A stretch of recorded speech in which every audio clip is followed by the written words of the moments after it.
Kịch cổ trang xin chào quý vị. Thì ra là thế. Khó trách thân thể này luôn dừng lại ở luyện khí sơ kỳ. Đừng trốn nữa, ra đây nói chuyện đi. Cô chính là linh hồn linh thể trốn trong nạp giới của ta.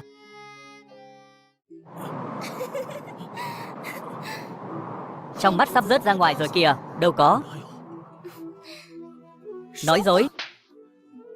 Nếu không phải lão tử bây giờ thực lực thấp kém, chắc chắn đã xử đẹp cô rồi.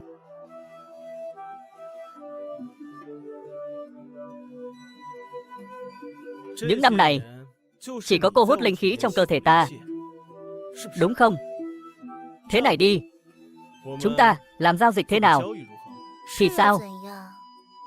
Ta hút người 3 năm, mới miễn cưỡng khôi phục trạng thái linh thể. Giao dịch với ngươi, ngươi có gì đáng để ta?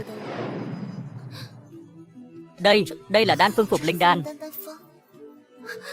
Có phục linh đan, linh hồn của ta sẽ được chữa trị.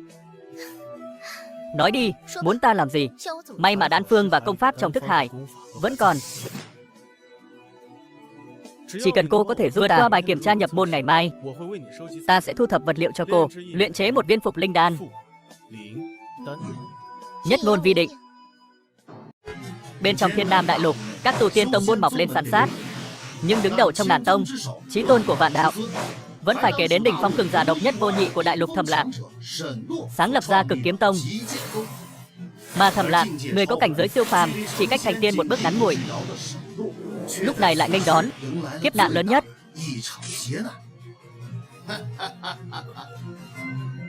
Không hổ là thiên tôn, chúng độc ma chu của ta, vậy mà vẫn có thể phát huy ra công lực độ kiếp sơ kỳ. Ma hồn, ngươi cho rằng hạ độc ta là có thể thắng ta sao? Nằm mơ. Sư huynh, huynh không sao chứ? Yên tâm đi Tuyết Nhi, ta không sao. Nếu huynh không sao, ta còn làm sao tiếp quản Cực Kiếm Tông này? Lâm Tuyết Nhi,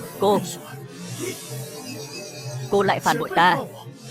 Đừng dãy dụa nữa, đây chính là do chính tay người luyện chế ra. Tòa tiên nhận có thể phong tỏa thần hồn. Yên tâm lên đường đi. Cực Kiếm Tông rộng lớn này, còn có người vợ xinh đẹp này, còn có phục tiên kiếm này, đều là của lão tử cả.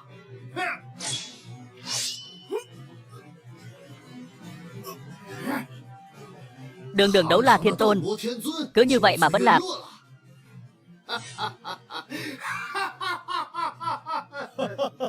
Nếu ta Thầm Lạc còn có kiếp sau, nhất định sẽ lên Cực Kiếm Tông, lấy mạng chó của hai người các người.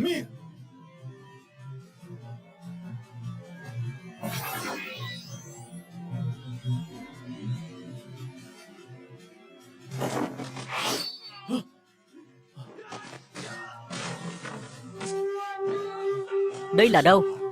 Linh hồn của ta sao lại ở trong thân thể luyện khí sơ kỳ này?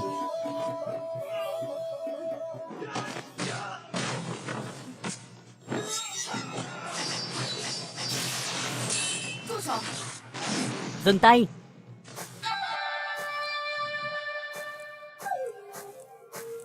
Thầm Lạc, đúng không? Tự giới thiệu một chút. Ta tên là Trần Diệp Băng, là vị hôn thê của ngươi. Ta đến hủy hôn. Cô nói gì? Hủy hôn? Có gì lạ? Thiên kim tiểu thư Trần gia ta sao có thể gả cho kẻ luyện khí sơ kỳ phế vật như ngươi? Đây không phải là thương lượng, mà là thông báo. Nhà các người quá đáng rồi.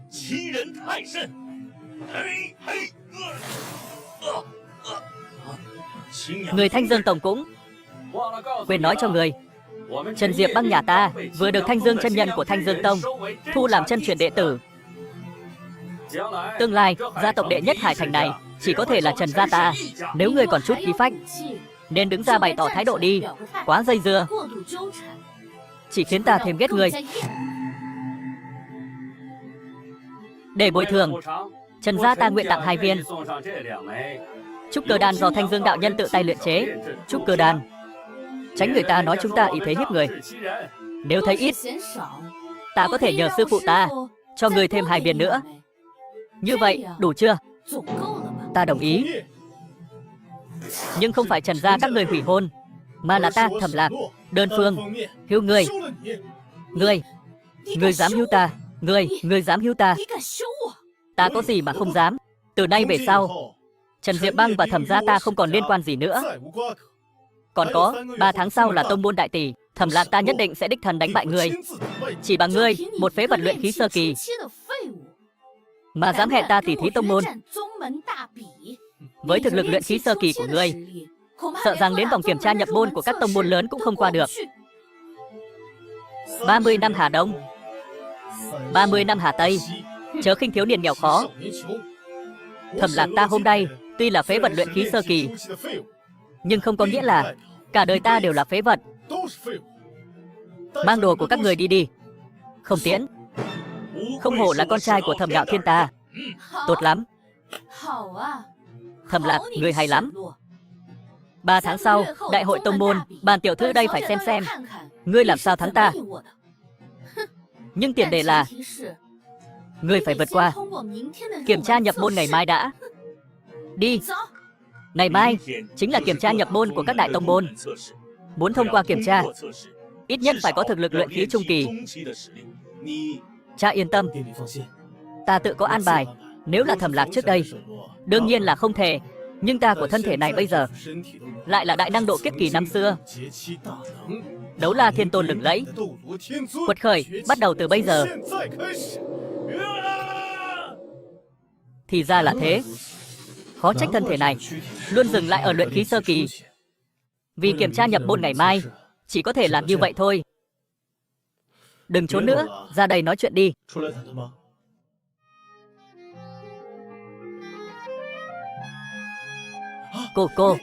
Cô chính là linh hồn linh thể trốn trong nạp giới của ta.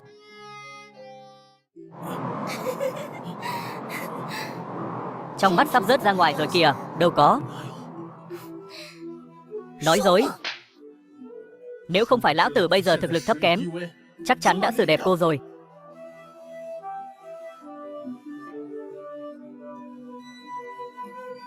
Những năm này, chỉ có cô hút linh khí trong cơ thể ta, đúng không?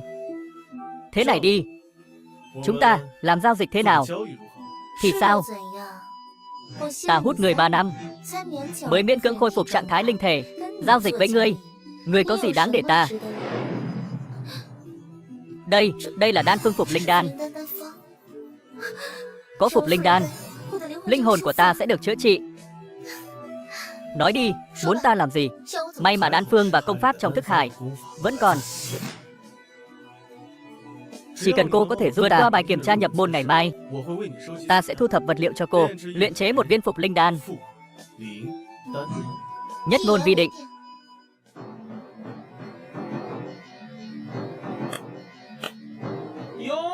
Đây không phải là phế vật Thẩm Lạc bị tử hôn sao? Sao? Đến đây quỳ xin Diệp Băng quay lại à? Hôm qua không phải vừa mới tử hôn với Trần Diệp Băng sao? Các ngươi đừng nhầm lẫn. Hôm qua bị tử hôn là đại tiểu thư nhà các ngươi. Chỉ bằng ngươi mà đòi tử hôn Diệp Băng, không đi tè rồi soi lại mình xem có xứng không? Thẩm Lạc, ngươi tưởng rằng theo dõi ta sẽ có cơ hội sao? Nực cười, đừng tự mình đa tình. Hôm nay ta đến là tham gia đại hội kiểm tra. Ta không có hứng thú với cô. Ta không quan tâm ngươi có theo dõi ta hay không. Với tài năng của ngươi, đến tham gia đại hội kiểm tra, ngươi chỉ tự làm nhục mình, không cần cô phải bận tâm. Ngươi dám nói chuyện với Diệp Băng như vậy à? Ta thấy ngươi muốn ăn đòn. Khoan đã.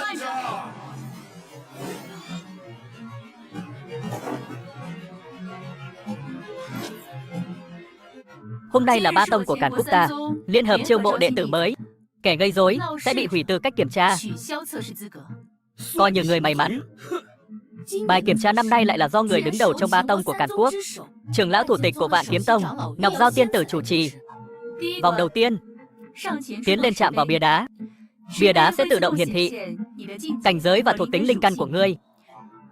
Người đạt tới luyện khí trung kỳ sẽ thông qua bài kiểm tra. Bây giờ ta tuyên bố, bắt đầu kiểm tra. Ta trước.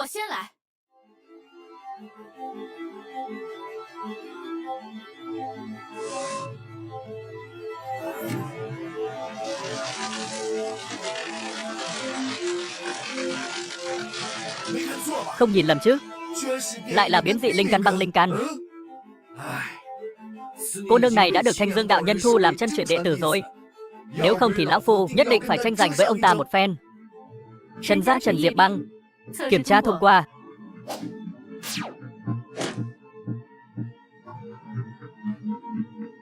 Thấy rõ chưa? Tiên đồ coi trọng càn cốt. Ngươi căn bản không xứng với ta. Chỉ cần ngươi đồng ý sau này không nói ra chuyện chúng ta đã từng có hồ nước, ta có thể không so đo với ngươi. Nói những lời này, năm xưa khi ta có tu vi và thiên phú, sao cô không dám nói? Hy vọng lát nữa ngươi vẫn còn mạnh miệng như vậy. Người tiếp theo.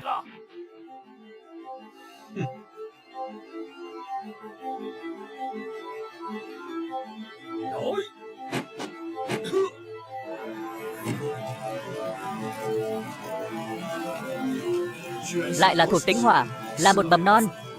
Người có nguyện nhập ta Đoạn Sơn Tông. Chu Đồng nguyện ý.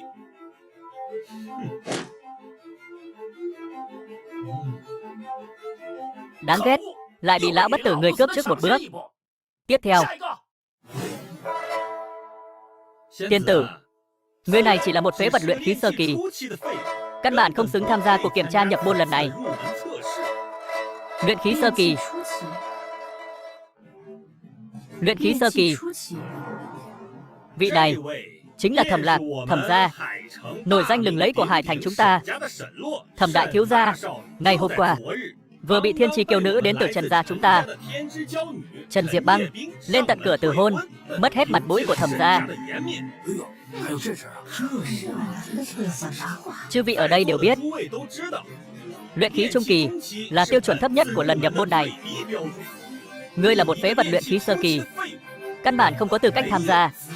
Kiểm tra nhập môn là chuyện của ta, liên quan gì đến ngươi? Một phế vật luyện khí sơ kỳ, dù có kiểm tra 1.000 lần cũng là phế vật. Ngươi như vậy chỉ lãng phí thời gian của mọi người. Tiểu tử, ngươi phải lên đài chạm vào bia đá, nếu không ta vô cớ trả lại linh khí cho ngươi, khó tránh khỏi sẽ gây ra nghi ngờ cho người khác. Thẩm Lạc, đến đây thôi. Ta nể mặt Thẩm thúc thúc, khuyên ngươi một câu, đừng tự dứt lấy nhục nữa, thu lại thái độ cao ngạo của cô. Ta đã nói rồi, 30 năm Hà Đông, 30 năm Hà Tây. Hôm nay chính là lúc Thẩm Lạc, lúc danh tiếng vang dội trở lại. Vẫn còn đang mơ giấc mộng trỗi dậy à? Trừ khi ngươi có thủ đoạn gì để tăng lên đến luyện khí trung kỳ. Ngươi chắc chắn ta không có cách nào khác sao? Đủ rồi, tư chất không đủ còn đến tự chuốc lấy nhục. Người đâu, lôi ra ngoài. Các ngươi lại khắc nghiệt như vậy. Đây chính là thái độ của Càn Quốc Tam Tông sao?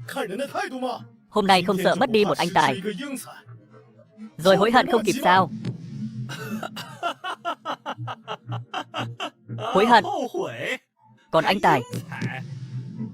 Xin hỏi Càn Quốc có nhiều tông môn như vậy, nhà nào sẽ bị thiếu thu phế vật người mà hối hận? Ngươi tưởng ngươi là ai? Đấu La Thiên Tôn chuyển thế sao? Đừng mơ nữa. Không sai. Chư vị đều nghe thấy cả rồi chứ? Hắn nói hắn là Đấu La Thiên Tôn chuyển thế. Thật là tức cười. Thẩm Lạc, không ngờ ta đến cửa tử hôn lại gây ra tổn thương lớn đến tâm trí của ngươi như vậy. Nhất định phải làm mất hết mặt mũi của Thẩm gia mới được sao? Mau về chữa bệnh đi. Ngươi cũng xứng với Trần Diệp Băng sao? Chỉ có ngươi coi Trần Diệp Băng là bảo bối. Ta căn bản không thèm để ý đến cô ta. Còn nữa, khi ta còn có thiên phú muốn kết hôn, là do Trần gia các người chủ động đến cửa. Thằng nhãi danh mồm mép tép nhảy, muốn chết. Tiểu tử, mau chóng tìm cơ hội lên đài chạm vào bia đá. Bản tọa đã tách linh khí của ngươi ra rồi, không giữ được lâu đâu. Đủ rồi. Chuyện nhỏ nhặt như vậy, đừng làm chậm trễ việc kiểm tra. Chu Đồng, đuổi tên phế vật này ra ngoài cho ta.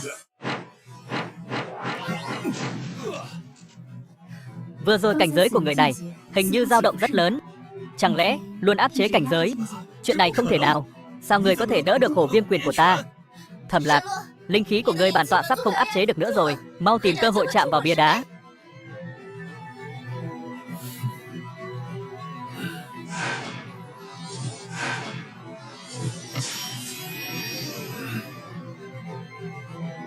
Tuy linh khí hùng hậu, nhưng lại là tạp linh căn hạ phẩm nhất, lại là luyện khí sơ kỳ. Từ này nhất định sẽ trì trệ. Vô vọng tiên đồ. Xem ra là ta nhìn lầm rồi. Yên tâm đi nhóc. Chu Đồng, đuổi tên phế vật này ra ngoài cho ta.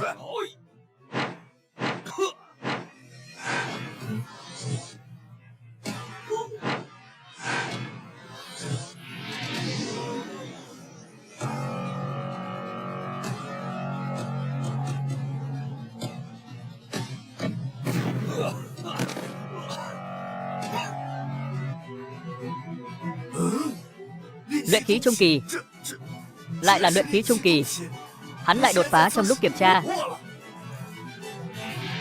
Luyện khí phong bạo còn chưa dừng lại. Hắn sắp đạt đến luyện khí hậu kỳ.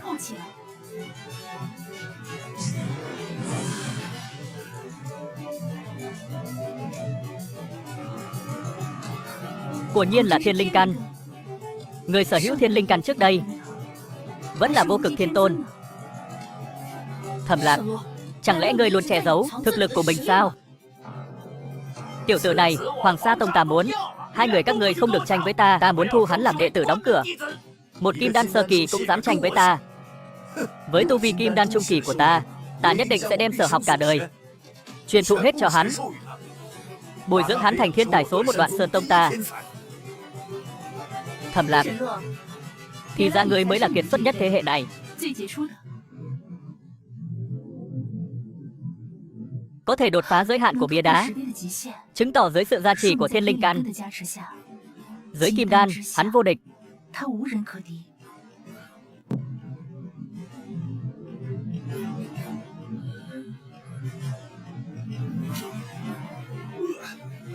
Không ngờ Thẩm Lạc ta còn có cơ hội một lần nữa bước lên con đường tu tiên. Thẩm Lạc, rốt cuộc ngươi vì sao lại lừa dối ta? Không ngờ tới, đứa nhỏ này lại thật sự ẩn giấu thực lực của mình. Lão phu thật là mắt mờ rồi. Cái phế vật này, vừa rồi rõ ràng chỉ là luyện khí sơ kỳ, chỉ bằng ngươi, chỉ trong vài nhịp thở đã đột phá trúc cơ trung kỳ. Hắn chắc chắn đã dùng thủ đoạn gì đó. Ăn nói cẩn thận một chút, là nói ba người chúng ta đang tư lợi làm trái pháp luật sao? Hoàng thất Càn Quốc đã có quy định từ lâu, nếu có người không hài lòng với kết quả kiểm tra thì có thể khiêu chiến người kiểm tra. Nếu thắng có thể thay thế thành tích của đối phương. Năm xưa của thật có quy định này. Nhưng người muốn khiêu chiến ai? Khiêu chiến hắn. Hắn chắc chắn đã dùng loại ảo thuật gì đó. Phế vật vĩnh viễn là phế vật. Còn muốn lật người sao? Hiện tại ta đã khôi phục đến trúc cơ kỳ. Công pháp và đấu kỹ trúc cơ kỳ trong thức hải đều có thể sử dụng được rồi. Vừa hay lấy hắn làm đóng cần cốt. Hiện giờ, ngươi chẳng phải đã là cường giả trúc cơ trung kỳ rồi sao? Sao lại sợ ta chỉ là luyện khí hậu kỳ nho nhỏ?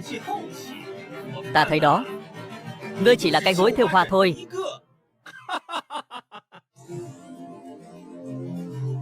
Thẩm Lạc, ngươi vừa mới tấn cấp trúc cơ trung kỳ, cảnh giới chưa vững.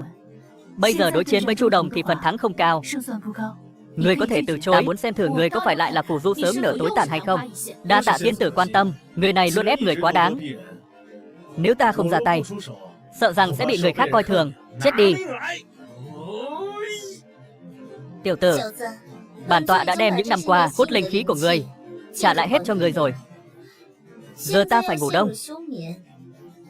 Trận chiến này, ngươi phải tự mình dựa vào bản thân. Ngươi đừng có chết đấy. Bản tọa còn trông chờ vào đan dược phục hồi của ngươi đấy. Thẩm Lạc, đợi ta đánh bại ngươi, ta sẽ bẻ răng của ngươi từng cái một, xem ngươi có bao nhiêu cân lượng. Chết đi.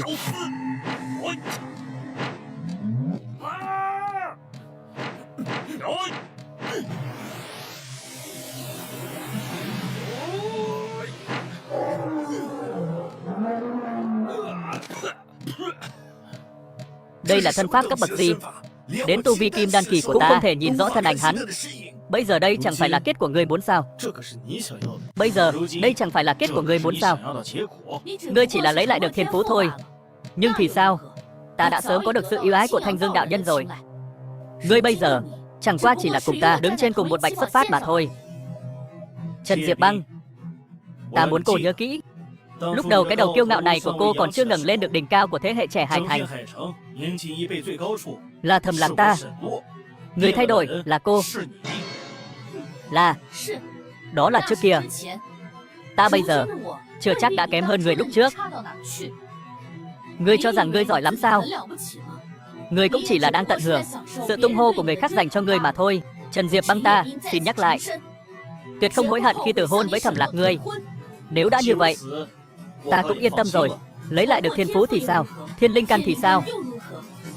Trần Diệp Băng ta tự nhận thiên phú không kém Thẩm Lạc ngươi.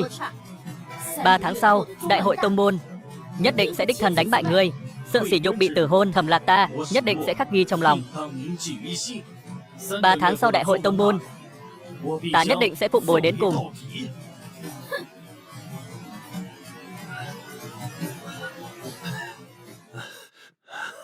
Không thể nào, tuyệt đối không thể nào. Phế vật như ngươi sao có thể lật người?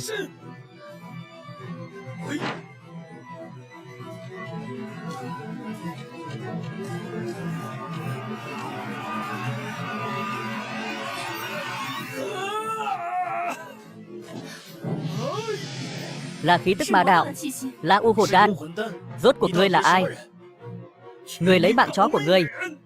Thẩm Lạc, chết đi.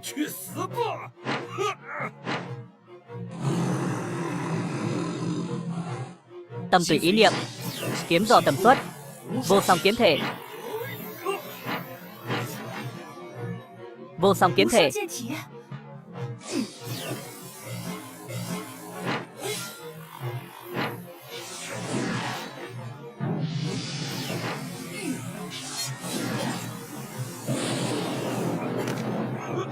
Bị vô song kiếm thể làm bị thương.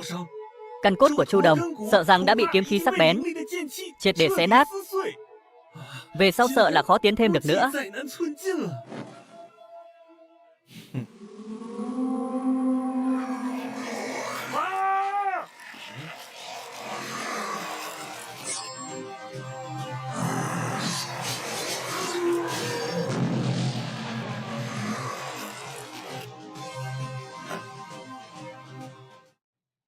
Trên người hắn của thật có khí tức ma đạo.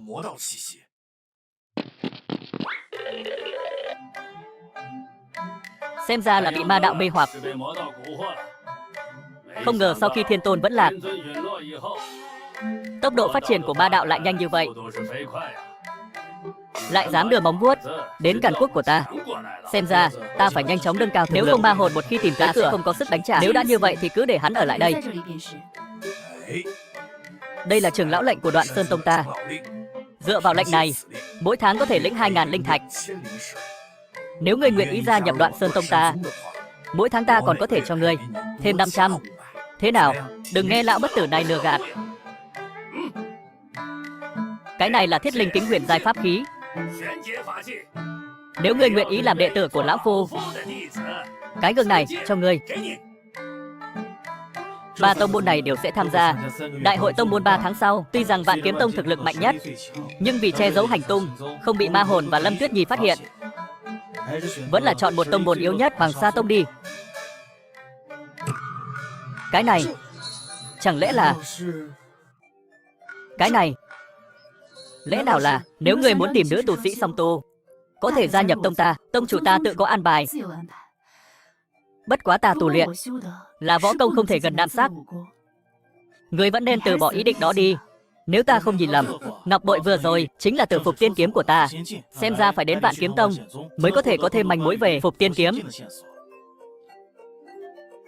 Đệ tử nguyện gia nhập Vạn Kiếm Tông.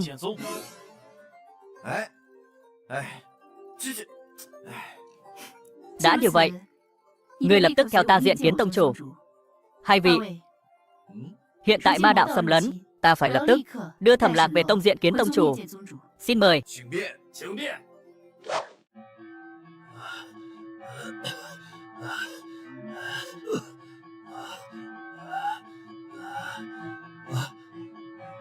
Bái kiến trưởng lão. Không ngờ ngươi vô dụng như vậy. Dùng U Hồn Đan của ta, đến một tên nhóc vừa bước vào trung kỳ cũng không đối phó được. Trưởng lão tha mạng. Trưởng lão tha mạng. Ta bảo ngươi đến làm gián điệp ở Càn Quốc Tam Tông. Ngươi không làm được thì thôi, nắm U Linh Đan trong tay, đến một tên nhóc vừa bước vào trúc cơ kỳ cũng không đối phó được. Trưởng lão, xin ngài cho Chu Đồng thêm một cơ hội. Chu Đồng nguyện xông pha khói lửa không tử nan. Xông pha khói lửa? Ngươi tự nói đó. Đã vậy, ta đây đại phát từ bi, ban cho ngươi một phen cơ duyên, đừng làm ta thất vọng nữa.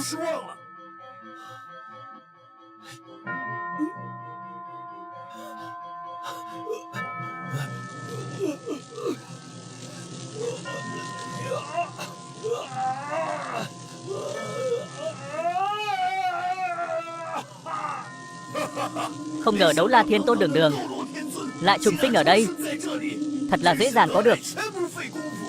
Đợi ta bắt hắn dâng cho ma hồn đại nhân, ta sẽ phất lên như diều gặp gió.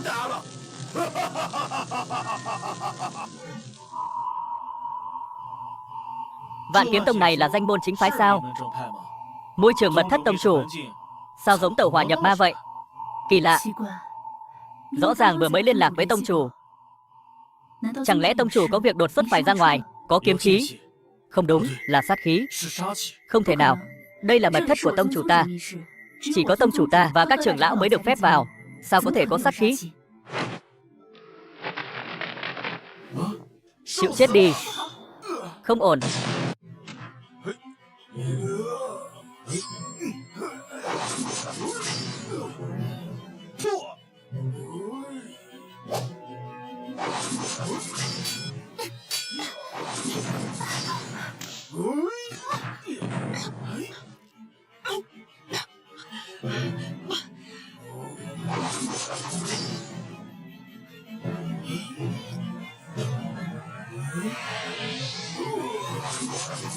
Tông chủ, Ngọc Giao, mắt đỏ ngầu, ý thức mơ hồ. Đây là dấu hiệu của Tẩu Hỏa nhập ma. Đã, hắn dùng không phải là Kim Nguyên Kiếm Quyết do ta sáng lập ở kiếp trước sao?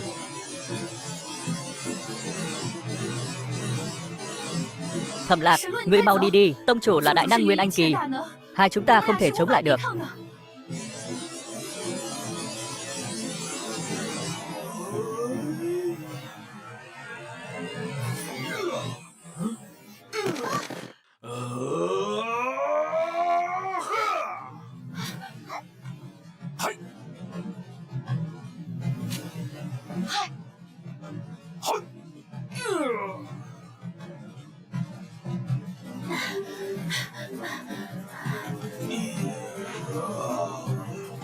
Đáng ghét, cứ đánh thế này, sớm muộn gì chúng ta cũng bị giết sạch.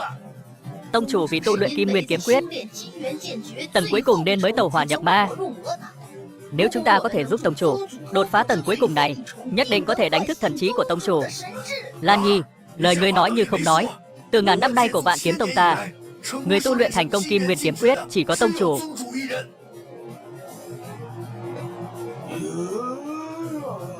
Với cảnh giới và ngộ tính của ta, làm sao có thể giúp tông chủ đột phá? Kim Nguyên Kiếm Quyết, năm xưa Đấu La Thiên Tôn đích thần sáng lập, đấu kỹ thiên giai, nhìn khắp giới tù tiên, có ai giúp được tông chủ đột phá? Ta nghĩ ta có thể. Ta nghĩ ta có thể. Hồ đồ, ngươi chỉ là trúc cơ kỳ, không giúp được gì đâu. Mau lui xuống cho ta. Chẳng lẽ không còn cách nào khác sao? Chỉ có thể mời lão tổ bế quan, xuất quan sớm thôi. Mau, đi mời lão tổ xuất quan. Chư vị trưởng lão, xin hãy tin ta. Ta nhất định có thể giúp tông chủ đột phá Kim Nguyên Kiếm Quyết tầng cuối cùng. Tin ngươi ư? Một thằng nhóc trúc cơ kỳ, trừ khi chúng ta bị điên. Ngọc Giao, ngươi còn chờ gì nữa? Mau đi mời lão tổ xuất sơn, không kịp nữa rồi.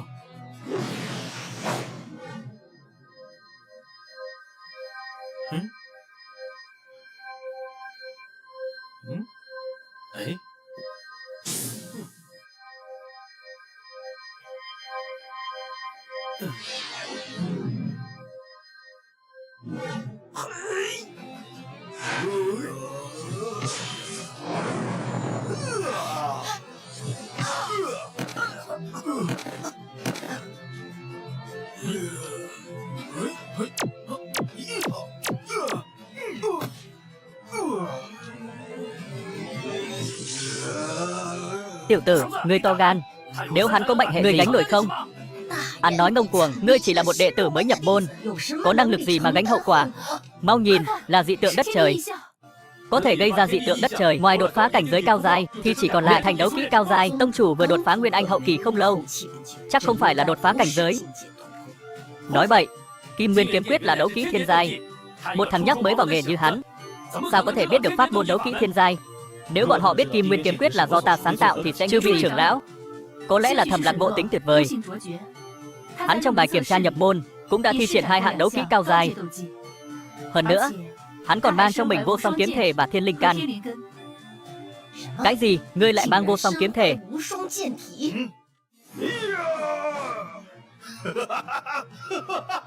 Thành rồi, thành rồi.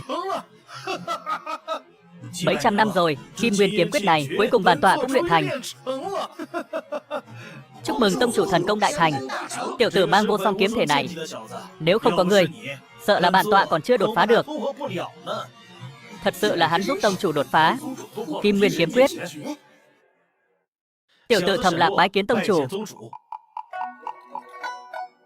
Thiên phú dị thường, tương lai vô hạn à?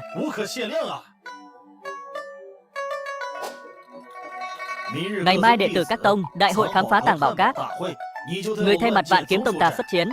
Lịch đại khám phá, Vạn Kiếm Tông ta chưa từng đứng đầu. Ngươi đừng làm Vạn Kiếm Tông ta thất vọng đó.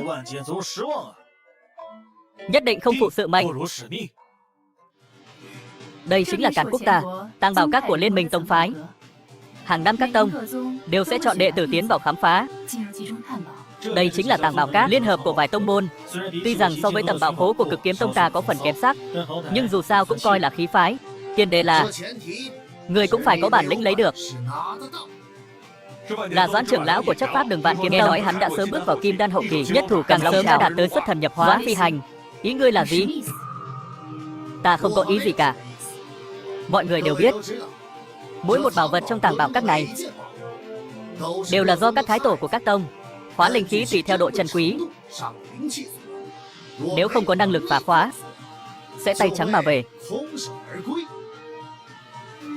Đã như vậy, vậy thì thiên giai đấu kỹ dị long đồng mà ta từng có được ở đây hẳn là có tác dụng lớn. Sư phụ, chẳng phải người đang nói người mới do trưởng lão đưa đến là đồ bỏ đi sao? Ái gia Ngọc Giao, ta tuyệt đối không có ý đó nha. Ta nói là hôm nay đến đây tìm bảo vật, những người có mặt ở đây so với đồ đệ của ta đều là rác rưởi. Lâm Ngạo Thiên này nhập môn sớm hơn Thầm Lạc 5 năm. Bây giờ Thầm Lạc vừa mới nhập môn đã từng có chiến tích lực chiến kim đan kỳ.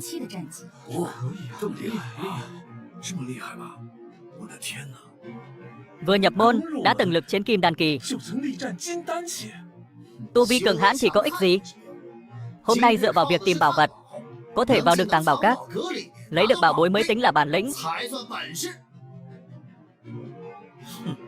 Nếu Thầm trưởng lão tự tin vào đệ tử của mình như vậy, chi bằng chúng ta đánh cược một ván, xem ai lấy được bảo bối phẩm giai cao nhất ở tàng bảo các trước thì sao? Được thôi, đây là ngươi tự tìm đấy nhé, không thể trách chúng ta được. Đừng kích động. Lâm Ngạo Thiên này mang theo siêu bảo thuật gia truyền là đấu kỹ huyền giai. Từ khi hắn nhập môn đến nay, không ai mạnh hơn hắn. Lâm Ngạo Thiên tháng trước vừa lấy đi một đóa Cửu Dương Hoa từ tàng bảo các, đó là thảo dược huyền giai trung phẩm đấy. Vậy thì tính là gì? Lần cao nhất của Lâm Ngạo Thiên là lấy được một viên long lực đan huyền giai từ tàng bảo các.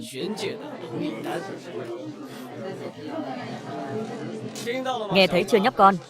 Nếu bây giờ người quỳ xuống, dập đầu cho tiểu gia một cái, ta có thể cân nhắc tha cho ngươi một mạng. Yên tâm, ta tự có chừng mực. Trong từ điển của ta không có 2 chữ nhận thua. Nếu ta thắng, Cửu Dương Hoa của ngươi là của ta. Được thôi, nhưng Cửu Dương Hoa là vật trân quý như vậy. Nếu ta thắng, ta muốn ngươi học chó sủa, bỏ hết cả tông môn.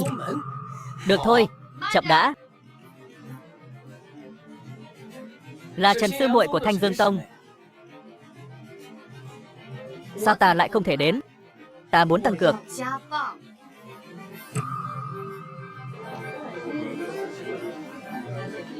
Thẩm Lạc, nếu ngươi có thể thắng Lâm Ngạo Thiên, viên trúc cơ đan này là của ngươi. Nhưng nếu ngươi thua, ta muốn ngươi công khai thừa nhận ngươi không bằng ta. Ta muốn xem thử, rốt cuộc ngươi có thật sự có bản lĩnh lớn đến đâu. Ngay cả trong việc dò bảo cũng có thể thắng được Lâm Ngạo Thiên. Đã náo nhiệt như vậy. Được thôi, keo này ta, Thẩm Lạc, nhận lời.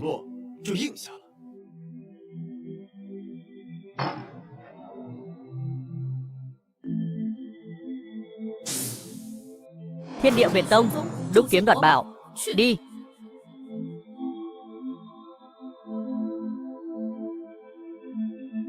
Hôm nay ta sẽ cho người xem tuyệt kỹ gia truyền của ta, huyền giai đấu kỹ, sư bảo thuật.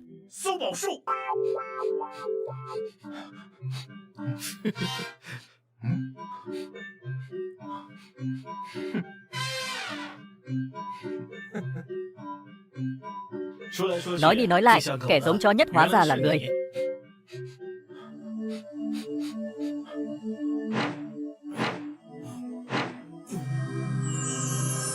Ở đó có chút dao động, chẳng lẽ là phục tiên kiếm của ta? Thẩm Lạc này quả nhiên vẫn còn quá trẻ. Của cầu ánh sáng dao động mạnh mẽ như vậy, hóa linh khí chắc chắn vô cùng kiên cố. Với cảnh giới trúc cơ của hắn, sao có thể dễ dàng lấy được bảo vật bên trong? Thật sự coi những người khác là kẻ ngốc sao? Ta thấy Thẩm Lạc này thua chắc rồi. Sao Thẩm Lạc còn chưa ra? Chẳng lẽ hắn vì muốn thắng Lâm Ngạo Thiên mà cũng giải mã bảo vật cao cấp? Bây giờ chỉ còn lại Thẩm Lạc và Lâm Ngạo Thiên ra. Không biết hai người này ai lấy ra bảo vật phẩm giai cao hơn? Đương nhiên là Lâm Ngạo Thiên rồi. Lâm Ngạo Thiên có tuyệt kỹ gia truyền, chiến tích hiển hách. Một kẻ vô danh vừa mới nhập môn cũng muốn thắng hắn? Nằm mơ. Đương nhiên rồi. Ngạo Thiên là đệ tử của ta mà. Nhìn khắp Càn Thành này cũng không tìm được quyển thứ hai bí kíp tìm bảo vật huyền giai. Thẩm Lạc thua chắc rồi. Càn khôn chưa định, ai ra trước còn chưa biết đâu.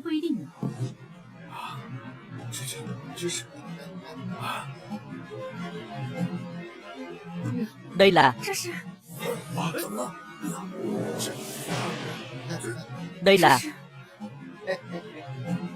Đây là cơ chế tự bảo vệ của Tàng Bảo Các. Chỉ khi lấy được bảo vật cao cấp của Tàng Bảo Các mới xuất hiện. Ngạo Thiên, chắc chắn là Ngạo Thiên tìm được bảo vật cao cấp rồi.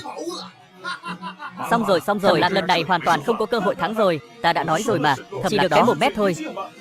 Một tân binh mà cũng dám mơ thắng Lâm Ngạo Thiên. Thật là buồn cười. Đừng nói sớm quá. Bây giờ cả hai người đều chưa ra. Ta thấy người lấy được bảo vật cao cấp chắc chắn là Thẩm Lạc. Ngọc Giao à, cô nói những lời này để lừa mọi người thì còn được. Nếu cô lừa cả chính mình thì thật là nực cười. Ta tin Thẩm Lạc. Hắn làm việc có sự chắc chắn của mình. Ngọc Giao, ta đã khuyên cô từ lâu rồi. Đừng mù quáng tin vào những kẻ chỉ biết khoác lác. Lần này ngươi còn có thể tạo ra kỳ tích không? Có người ra rồi. Thẩm Lạc, là ngươi sao? Lâm Ngạo Thiên, Trần Diệp Bang, cả hai người họ đều ra rồi. Tốt lắm, Ngạo Thiên, hãy dùng giọng nói lớn nhất của ngươi nói cho mọi người biết phẩm giai bảo vật mà ngươi lấy được lần này. Các vị khán giả kịch cổ trang nhìn cho kỹ đây. Địa giai thần hành đan. Lại là địa giai thần hành đan. Thẩm Lạc, dù ngươi có thiên phú tốt đến đâu, không có kỹ năng tìm bảo, lần này ngươi thua chắc rồi. Nghe nói gần 100 năm nay vẫn chưa có đệ tử nào lấy ra được từ Tàng Bảo Bảo vật địa giai. Các người nói xem Thẩm Lạc này có phải biết mình thua chắc rồi nên trốn trong Tàng Bảo Các không dám ra không? Thẩm Lạc không phải người như vậy. Đừng có nói bậy. Đợi Thẩm Lạc ra sẽ biết ai lấy được bảo vật cao giai hơn. Bạch trưởng lão, ta vừa mới thấy Thẩm Lạc đi về phía của cầu ánh sáng vàng ở lầu 2 Tàng Bảo Các. Người có cảm thấy hắn có khả năng lấy được bảo vật không? Người nói gì? Của cầu ánh sáng vàng ở tầng 2. Thẩm Lạc này không phải điên rồi chứ? Từ khi Vạn Kiếm Tông chúng ta kiến tông đến nay, chưa từng có ai có thể lấy được bảo vật trong của cầu ánh sáng đó. Biết bao sư huynh sư tỷ kim đan kỳ đều không lấy được. Hắn chỉ là một tên nhóc trúc cơ kỳ. Dựa vào cái gì? Ngọc Giao à, bây giờ chúng ta là đồng môn. Thế này đi, tối nay cô uống với ta vài chén, rồi để thằng nhóc đó quỳ xuống nhận lỗi. Chuyện này coi như xong. Ta không đồng ý. Thẩm Lạc, ngươi ra rồi à? Nếu ta không về thì Cô sắp uống rượu với người khác rồi nhỉ? Cho dù ra thì sao? Ta không tin người có thể thắng. Nạo Thiên, nhóc con, nếu là bảo vật huyền giai thì đừng lấy ra. Mất mặt trước Bạch trưởng lão và Trần sư muội. Nhìn kỹ địa giai thần hành đan đi. Hình như ta không lấy được bảo vật huyền giai nào cả. Thẩm Lạc, người cũng lấy được bảo vật địa giai rồi à? Của cầu ánh vàng sâu nhất, ít nhất cũng là địa giai đó. Muốn phá vỡ linh khí của nó, cần phải có cảnh giới kim đan kỳ. Sao hắn có thể làm được? Chẳng lẽ hắn có bí kỹ cao giai hơn để phá khóa? Thẩm Lạc, ngươi vẫn nên lấy bảo vật ra đi. Dù hôm nay hòa nhau, ta cũng hy vọng Lâm Nạo Thiên có thể nhường bảo vật cho ngươi. Sao có thể? Hắn là trúc cơ kỳ, sao có thể phá vỡ linh khí khóa địa giai? Ai nói ta lấy được bảo vật địa giai gì chứ? Cơ chế tự bảo vệ của tàng bảo các vừa rồi, chắc mọi người đều thấy rồi. Nếu nói Thẩm Lạc lấy được bảo vật thiên giai, thì tất cả mọi chuyện vừa rồi đều có thể giải thích được. Chuyện này không thể nào, theo ta biết. Thẩm ra các người vốn không có đấu kỹ dò bảo, ngươi lại vừa mới vào sao có thể? Ta cũng không tin. Tiểu tử, lập tức lấy bảo vật của ngươi ra ngay. Ta không tin ngươi có thể lấy được bảo vật thiên giai. Đây chính là thứ ngươi lấy ra từ bên trong mà. Ta còn tưởng là bảo bối gì chứ. Hóa ra chỉ là một cổ xà diên hoàng giai. Thật là buồn cười. Thảo nào thằng ngốc này nói không phải địa giai, không phải huyền giai, hóa ra là hoàng giai cấp thấp nhất à? Thẩm Lạc, ta vốn tưởng ngươi còn có thể tạo ra kỳ tích gì chứ. Âm thầm đánh giá ngươi cao hơn vài phần, không ngờ ngươi lại cao xa đến vậy. Kẻ không biết nông sâu. Thẩm Lạc, ngươi thua rồi. Ta muốn ngươi ngay lập tức học chó sủa, bỏ khắp cả tông môn. Các ngươi đừng ức hiếp người quá đáng. Sao? Còn muốn quyền nợ à? Đừng quên lão tử là người của chấp pháp đường. Ta xem ai dám quyền nợ. Người đâu? Áp hắn xuống. Khoan đã. Ai nói ta chỉ lấy được một quả xà diên của? Ta ra vào tàng bảo các không dưới 100 lần, chưa từng thấy ai một lần lấy ra 2 bảo vật. Đây là lệnh bài đặc biệt của tông chủ Vạn Kiếm Tông ta. Có lệnh bài này, Thẩm Lạc có thể ở tàng bảo các lấy 2 bảo vật. Tàng bảo các không ngăn cản hắn, chứng tỏ tông chủ Vạn Kiếm Tông thật sự cho phép cho ngươi lấy 2 bảo vật thì sao? Cùng lắm cũng chỉ là bảo vật huyền giai.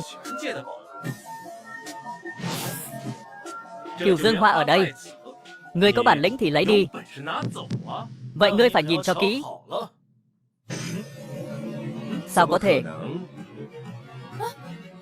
Đây là bảo vật thiên giai duy nhất trong tàng bảo các. Khinh Tuyết kiếm. Khinh Tuyết kiếm là kiếm của tông chủ tiền nhiệm, chế tạo từ nhíp xe vino, vô cùng nhẹ, phối hợp với đấu kỹ của tông ta, có thể giết người vô hình. Vậy Cửu Dương Hoa này, ta xin nhận. Không, ngươi gian lận. Một kẻ trúc cơ sao có thể phá vỡ linh khí khóa của kim đan kỳ? Bạch Ngọc Giao, cô dung túng cho người mới gian lận, ăn trộm bảo vật trong tàng bảo cát, đáng tội gì? Vụ oan giá họa.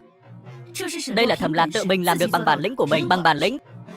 Chỉ cần hắn có thể từ tay ta qua được 3 chiêu, ta sẽ tin hắn có được Khinh Tuyết kiếm bằng bản lĩnh. Ngươi đừng quá đáng.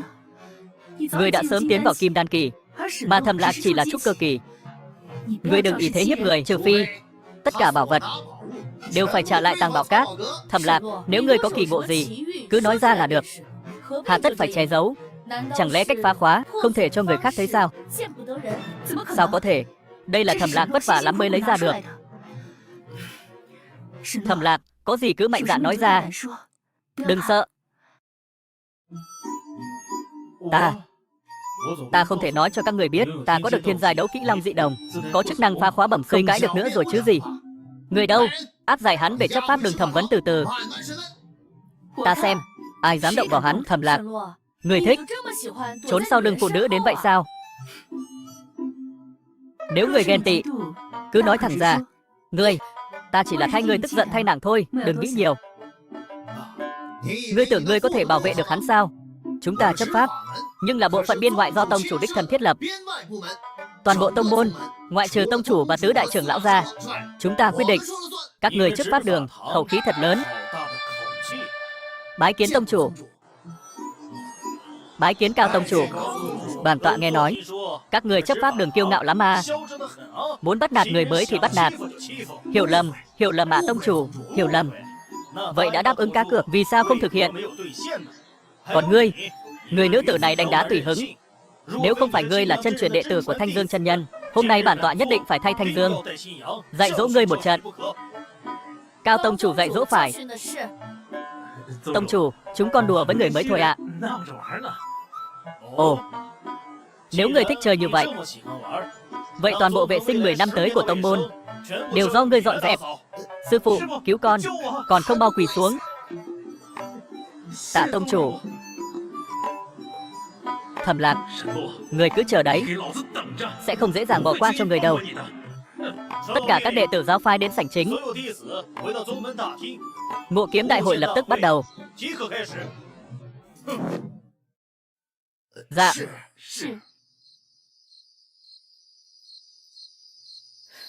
Thẩm Lạc, người có gan, nhưng 3 tháng sau tông môn đại tỷ, ta Trần Diệp Băng tuyệt đối sẽ không thua người. Tu tiên giả trên đại lục đều sẽ có một thành pháp khí bản mệnh của đệ tử Vạn Kiếm Tông, đều là kiếm. Mà ngộ kiếm đại hội chính là tông chủ trưởng lão giúp đệ tử thức tỉnh nghi thức pháp khí bản mệnh. Người đứng đầu thậm chí có thể chỉ định tông chủ làm sư phụ. Ồ, thì ra là vậy. Cái này ta đương nhiên biết rồi. Kiếp trước của ta bản mệnh pháp khí chính là tiên giới Phụng Tiên Kiếm. Đó chính là nhân giới duy nhất một kiện tiên giới pháp khí. Không biết có thể thông qua lần ngộ kiếm đại hội này gọi về Phụng Tiên Kiếm không? Bái kiến tông chủ.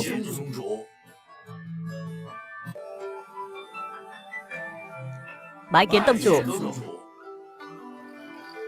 Bản tọa trước tuyên bố một chuyện, chính là người thừa kế tông chủ đời sau sẽ ở trong đám đệ tử này của bản tọa ra, và đã có người được chọn. Hắn chính là với độ ưu tú của ta, tông chủ vừa rồi nhất định là liếc mắt đã chúng ta, muốn bồi dưỡng ta làm tông chủ đời sau. Xem ra ta sắp được nhận. Tông môn tài nguyên dốc hết, cưới được Bạch Phú Mỹ, đăng đỉnh tiên đồ. Nghĩ thôi đã thấy hơi kích động rồi. Thẩm Lạc. Cái gì? Thẩm Lạc mới vào tông môn đã lực chiến kim đan kỳ, còn là thiên linh căn và người sở hữu vô song kiếm thể, đương nhiên là người thừa kế tông chủ đời sau. Thiên linh căn, vô song kiếm thể. Lần này thì hay rồi, 4 khiêm tốn cũng không được. Bây giờ tuyên bố ngộ kiếm đại hội chính thức bắt đầu. Bắt đầu.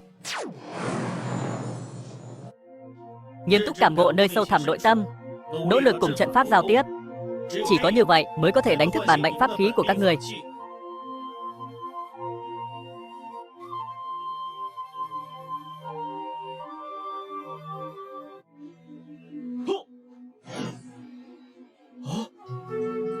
Pháp khí màu vàng, màu vàng.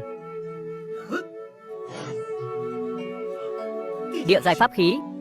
Ta ngộ ra địa giai pháp khí rồi. Không hổ là đệ tử của ta. Có địa giai pháp khí, tương lai tiền đồ vô lượng. Có thể ngộ ra địa giai pháp khí, thành tựu tương lai ít nhất cũng phải là kim đan kỳ.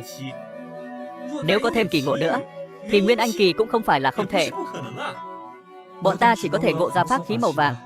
Dù có dốc cả đời, sợ rằng cũng chỉ đạt tới trúc cơ kỳ thôi. Ta cố ý sắp xếp người ở vị trí linh khí loãng. Dù có pháp trận gia trì, người cũng không ngộ ra được pháp khí tốt đâu. Tông chủ, ta thấy trong đám đệ tử này, tư chất tốt nhất chính là Lâm Ngạo Thiên. Nhập tông 5 năm đã có thể đạt được pháp khí địa giai. Thật không dễ dàng gì. Chỉ là cái thằng Thẩm Lạc này sao mãi vẫn chưa ngộ ra pháp khí gì vậy? Tông chủ, đại hội ngộ kiếm này 5 năm một kỳ, mà Thẩm Lạc mới nhập môn, tạm thời chưa ngộ ra cũng là chuyện bình thường. Nói thì nói vậy, chỉ là ta vừa mới tuyên bố nó là người kế nhiệm tông chủ. Nó còn là thiên linh ca, người sở hữu vô song kiếm thể. Nếu hôm nay không có thành tích gì, sau này sợ rằng khó mà khiến người khác phục tùng. Thẩm Lạc, ta muốn xem thử rốt cuộc người có thể ngộ ra pháp khí phẩm giai gì. Hôm nay Thẩm Lạc phải mất mặt rồi. là người kế nhiệm tông chủ, sở hữu thiên linh căn và vô song kiếm thể. Nếu còn không bộ ra được pháp khí tốt nào, ba cái mũ cao này cũng đủ để chết nó. Dù nó có bộ ra được pháp khí địa giai thì cũng chỉ là ngang hàng với Lâm Ngạo Thiên mà thôi. Sau này chắc chắn khó mà khiến người khác phục tùng. Không ngờ phù trận của Vạn Kiếm Tông này lại huyền diệu đến vậy, lại có thể thực sự thiết lập lại mối liên hệ giữa ta và Phục Tiên Kiếm. Vậy thì để ta thử xem sao, triệu hồi lại Phục Tiên Kiếm đi. Tông chủ, ta thấy xung quanh Thầm Lạc này không có bất kỳ linh khí dao động nào, cũng không có dấu hiệu ngộ kiếm. Hắn không phải ngủ rồi chứ? Chờ hắn thêm một nén hương nữa.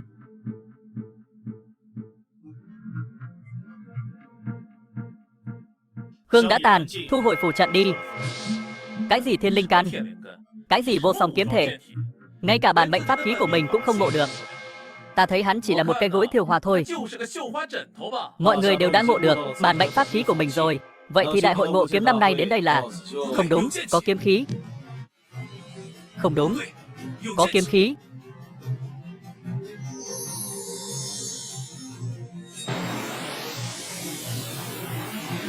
Tiểu tử, trong nhẫn của người rốt cuộc giấu cái gì?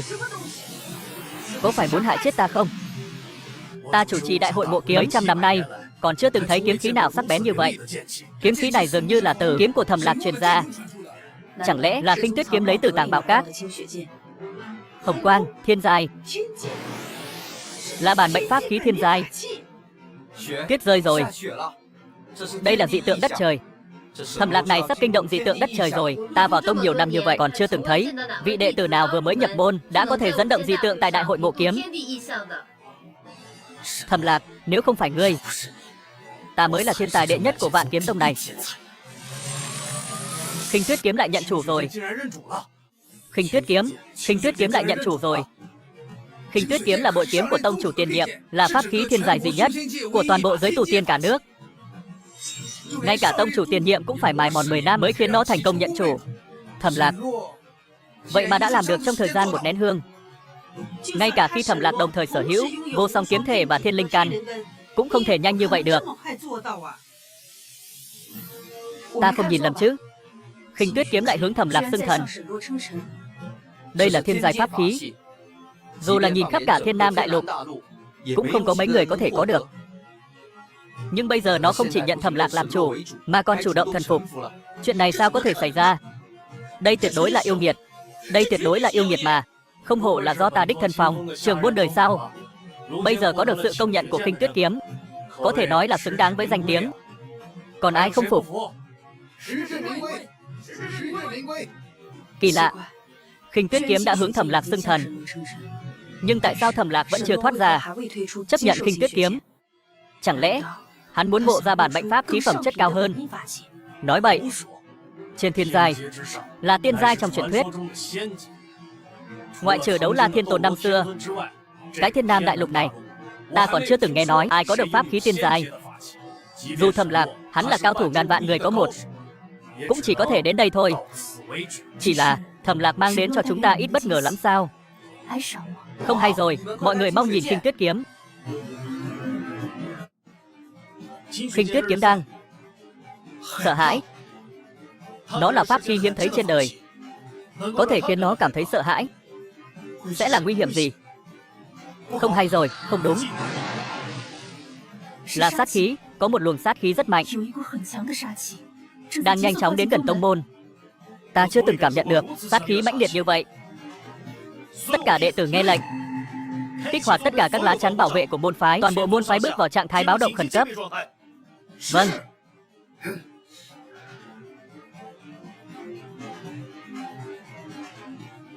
Lẽ nào là vì Thầm Lạc khiến cho Khinh Tuyết kiếm nhận chủ, các tông phái khách xung quanh cảm thấy Vạn Kiếm Tông chúng ta sẽ độc bá thiên hạ, nên ngấm ngầm gây rối.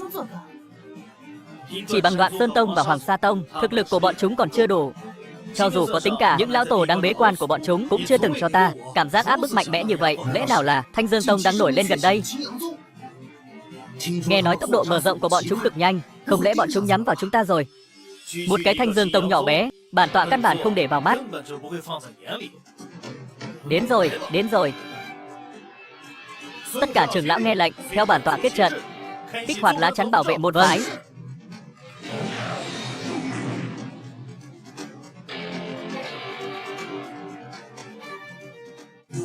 Ta mới vừa nhập môn, ta còn chưa muốn chết đâu. Hoàng cái gì? Tứ đại trưởng lão đều là cường giả kim đan, tông chủ càng là đại năng nguyên anh.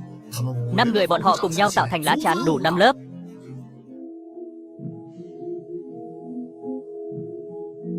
Quyền lực phá thiên, kiếm khí luyện thể, tiên nhân vạn đạo đều thần phục ta.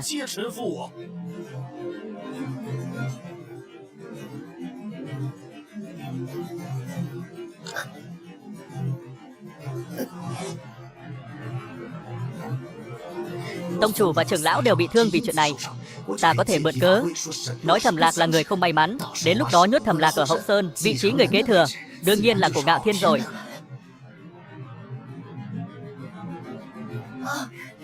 Tông chủ, người này rốt cuộc là cảnh giới gì? Mấy người chúng ta hợp lực kích hoạt lá chắn, ngay cả hóa thần sơ kỳ cũng không thể phá, lại không thể chống lại nó. Có thể phá vỡ 2 lớp chắn trong nháy mắt. Cảnh giới của người này sợ rằng còn trên cả hóa thần sơ kỳ.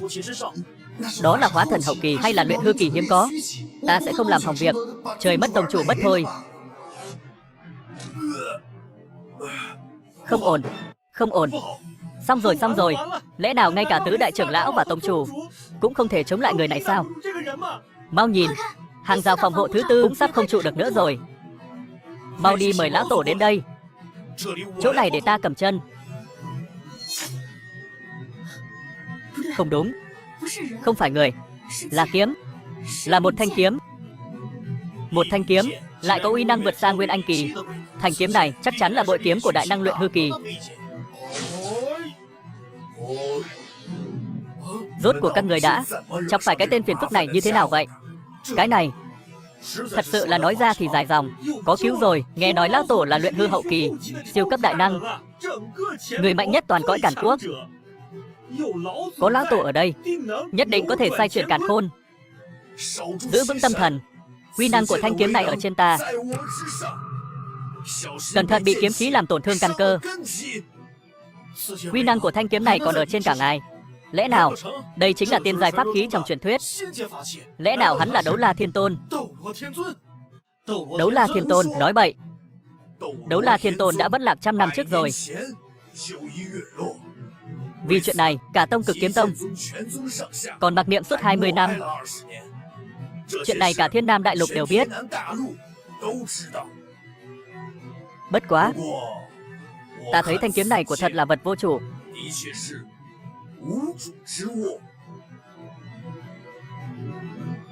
Vật vô chủ? Lẽ nào là thằng nhóc này? Hắn, đợi đã, đó là Khinh Tuyết kiếm sao? Ra là vậy. Vì sao ngươi lại có được vô song kiếm thể và thiên linh căn? Vì sao ngươi mới 18 tuổi đã tiến vào trúc cơ trung kỳ? Vì sao ngươi lại không coi trọng pháp khí thiên giai? Khinh Tuyết kiếm. Thẩm Lạc à, ngươi đã cho ta một bất ngờ lớn. Bởi vì ngươi chính là người mạnh nhất, giới tu tiên của cả Thiên Nam Đại Lục, cảnh giới độ kiếp hậu kỳ, có khả năng nhất thăng nhập tiên môn, Vạn Đạo Thiên Tôn. Ngọc Giao, mau sơ tán đệ tử, ta sắp không chống đỡ được nữa rồi. Lấy thần hóa kiếm, kiếm đạo vì ta. Kiếm đến. Thẩm Lạc, cẩn thận. Thẩm Lạc. Kim quang. Chỉ có pháp khí tiên giai xuất thế mới có kim quang. Thẩm Lạc, hắn lại ngộ ra pháp khí tiên giai. Toàn bộ kiếm trường đều sợ hãi run rẩy. Kiếm ở đây đều tôn thanh kiếm của hắn làm chủ. Thanh kiếm này quả nhiên là nhắm vào tiểu tử này. Ngay cả bội kiếm của ta cũng run rẩy không ngừng. Đây là pháp khí tiên giới thực sự. Chúng ta chỉ có ở tiên giới mới có thần khí này. Thua triệt đề rồi. Thẩm Lạc, ngươi rốt cuộc là yêu thuật gì? Không hay, trên kiếm có ma khí.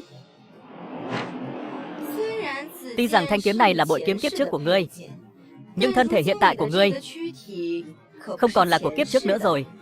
Ngươi yên tâm, nếu ngươi không chống đỡ được thân thể này, bản tọa sẽ giúp ngươi bảo quản cẩn thận. Tôi thề chỉ có thể dựa vào chính hắn. Sự giúp đỡ của người khác đối với hắn chỉ có hại chứ không có lợi. Ta ngay cả kiếm khí còn cũng không chịu nổi. Đỉnh cao tái lâm từ đâu mà có, thu lại cho ta. Thầm Lạc. Không ngờ hạnh phúc đến bất ngờ như vậy. Đây chính là tạ thể bằng pháp khí tiên giai. Chỉ bằng cảnh giới độ kiếp của hắn, chỉ có thể bạo thể mà chết. Đúng là trời ghen người tài. Rõ ràng đã ngộ ra pháp khí tiên giai, thật là không có phúc hưởng. Thầm Lạc, cách thì không phải là không có. Phi Thiên Kiếm Quyết là pháp môn đỉnh cao của Vạn Kiếm Tông ta, chỉ có nữ tu mới luyện được. Hạ phẩm hữu dục, trung phẩm thoát dục, thượng phẩm vô dục. Người nếu vô dục thì tự thành tiên.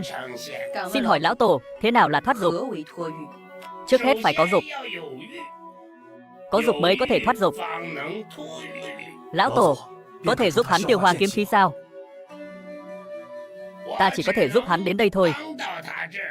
Có thể qua được kiếp nạn này hay không thì xem ngày mai.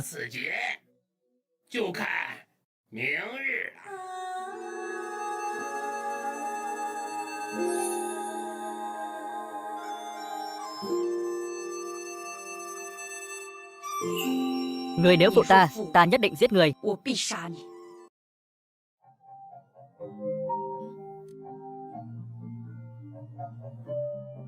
Người nếu phụ ta, ta nhất định giết người.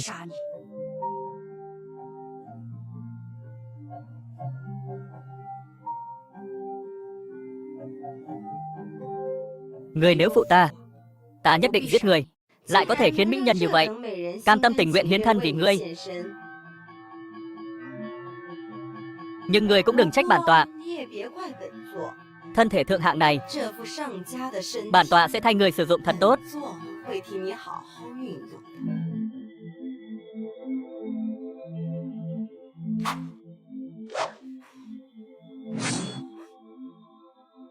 Ta tưởng chúng ta là bạn, không ngờ cô lại muốn đoạt xá ta. Nếu vô cực ta tung hoành tiên giới bao năm, chưa bao giờ cần bất kỳ người bạn nào.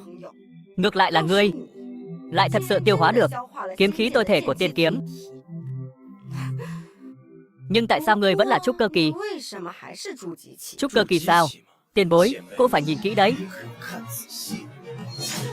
Chẳng lẽ ngươi là Hướng Kiếm Hồ? Không đúng, khí tức vẫn còn đang tăng lên. Thì ra ngươi luôn che giấu thực lực, chính là để dẫn ta hiện thân. Tiền bối của nhiên thông minh. Bất quá phản ứng có hơi chậm rồi. Kim đan sơ kỳ rồi. Không uổng công con nhóc kia dùng thân thể giúp người tiêu hóa kiếm khí tối thể. Cũng may phục tiên kiếm mất đi kiếm tâm ngọc, uy năng giảm đi không ít. Nếu không dù Bạch trưởng lão dùng Phi Tiên Kiếm Quyết giúp ta tiêu hóa kiếm khí, ta cũng không sống nổi.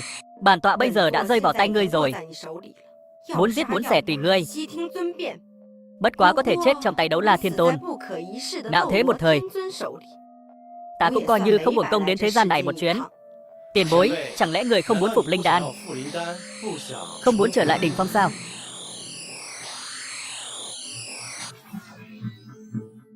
Vãn bối khi ngộ kiếm phát hiện ra Thanh Tuyết kiếm, suýt chút nữa dẫn tiền bối hiện thân. Vãn bối nghi ngờ Thanh Tuyết kiếm này với tiền bối có chút duyên phận, chỉ cần tiền bối chịu hối cải. Như vậy, vãn bối nhất định sẽ thu thập đủ dược liệu, làm tốt phục linh đan dâng lên. Thế nào? Vậy bản tọa sẽ tin người một lần nữa. Thẩm Lạc, mau đến đại sảnh tông môn.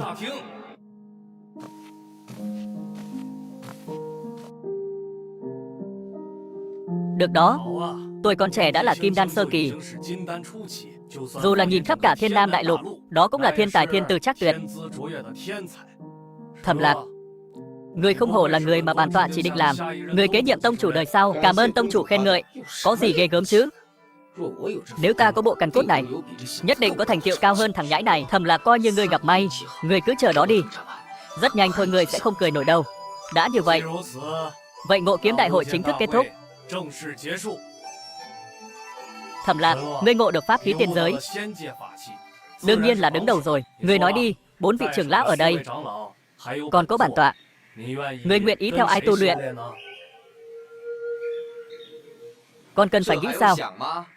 Tứ đại trưởng lão dù mạnh đến đâu cũng chỉ là kim đan kỳ. Tông chủ là nguyên anh kỳ đại năng, đã sớm một chân bước vào luyện hư kỳ rồi. Cảnh giới của sư phụ càng cao, tiềm lực của đệ tử càng lớn. Đây vốn dĩ là quy tắc bất thành văn rồi. Muốn để phục tiên kiếm, khôi phục lại thực lực ngày xưa, kiếm tâm ngọc là không thể thiếu. Mà kiếm tâm ngọc vẫn còn ở trên người Ngọc Giao.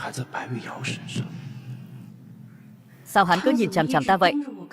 Lẽ nào hắn thực sự có ý gì với ta? Không được, không được. Tu tiên một đường là nghịch nước hành chu. Ta sao có thể vì chút tình cảm nam nữ mà dừng bước? Nhưng mà Thẩm Lạc đã quyết định chưa? Tông chủ, ta chọn Bạch trưởng lão. Đồ ngốc chỉ biết nghĩ đến gái. Bạch trưởng lão chỉ là cảnh giới kim đan kỳ mà thôi. Tông chủ là đại năng nguyên anh hậu kỳ. Chuyện này cũng không phân biệt được. Còn muốn tu tiên? Đây không phải là đại sư huynh Ngô Khiêm sao? 10 năm trước đã là kim đan sơ kỳ.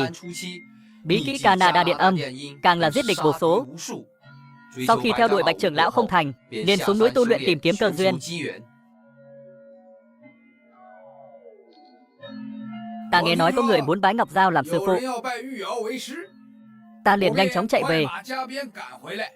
Ta phải xem là loại hàng gì. Dám tranh giành phụ nữ với Ngô Khiêm ta, chính là hắn.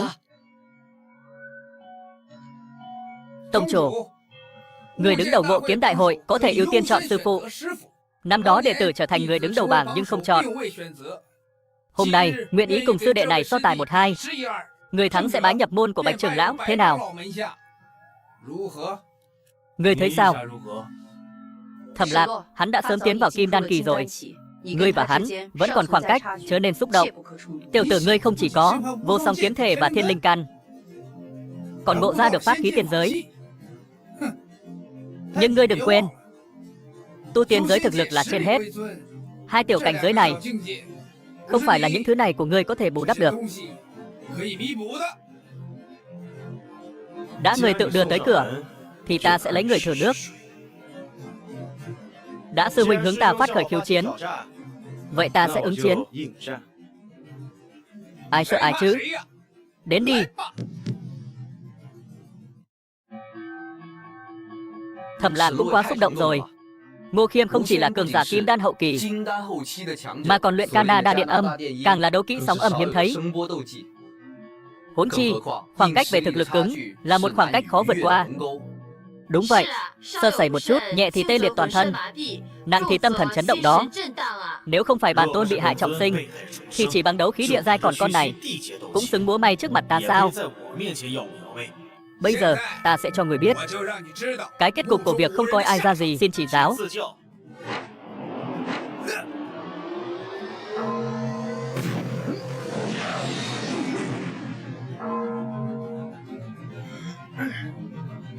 Không hổ là đại sư huynh, không hổ là đẳng cấp địa giai hạ phẩm. Âm ba này đủ để so với cường giả nguyên anh kỳ rồi. Đó là đương nhiên. Đấu khi sóng âm vô hình vô ảnh, khó phòng bị. Chỉ cần Thẩm Lạc sơ sẩy một lần là thua chắc rồi. Chết đi. Đó là cái có thể tăng cường uy lực điện âm. Đại sư huynh cuối cùng cũng dùng hết khả năng. Bản thân đã có cảnh giới kim đan hậu kỳ của Ngô Thiêm, lại thêm pháp khí gia trì. Nhát này sợ rằng ngay cả cường giả bán bộ hóa thần kỳ cũng khó mà chống đỡ. Nghe nói Ngô Thiêm từng dùng chiêu này may mắn thắng được một gã luyện hư kỳ cường giả. Lần này Thẩm Lạc lành ít dữ nhiều rồi. Kiếm lại. Chu thiên pháp khí, lấy kiếm làm tôn, nhất kiếm phá vạn pháp. Phá cho ta.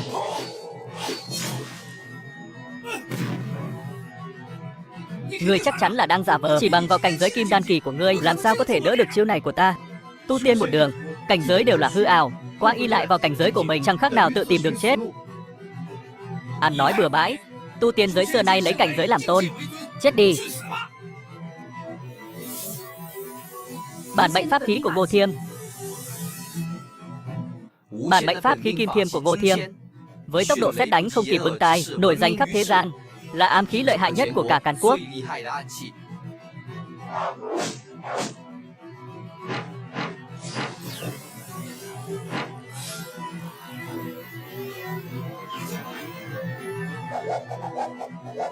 Vô song kiếm thể.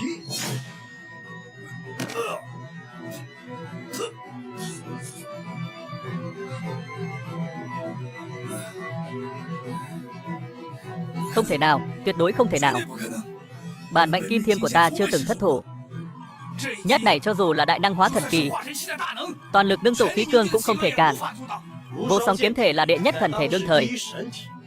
Chỉ bằng vào cái tăm nhỏ bé này của ngươi còn muốn phá phòng ngự của ta? Nằm mơ. Ta liều mạng với ngươi. Dừng tay. Còn chê mất mặt chưa đủ sao? Thắng bại đã phân. Bây giờ ta tuyên bố Thẩm Lạc vào môn của Bạch trưởng lão. Thẩm Lạc, ngươi đợi đấy. Đây là phòng của ngươi. Phòng của ta ở cạnh phòng ngươi. Có việc gì ngươi có thể gọi ta. Sư phụ, lần trước cảm ơn người. Ngươi đừng hiểu lầm. Ta chỉ là không muốn một thiên tài cứ thế mà lụi tàn. Ngươi ngàn vạn lần đừng nghĩ ta đối với ngươi có tình cảm gì khác thường.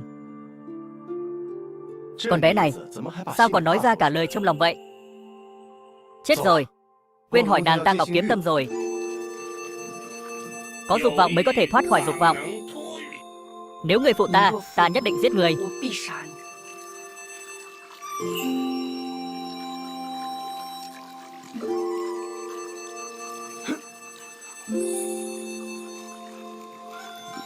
Kỳ lạ thật. Sao không sờ thấy Ngọc Kiếm Tâm? Chẳng lẽ nàng ta tắm không cởi dây chuyền ra sao? Thẩm Lạc.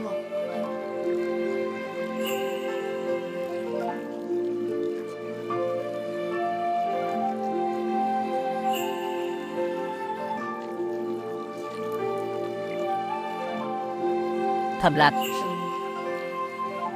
ngươi yêu ta không?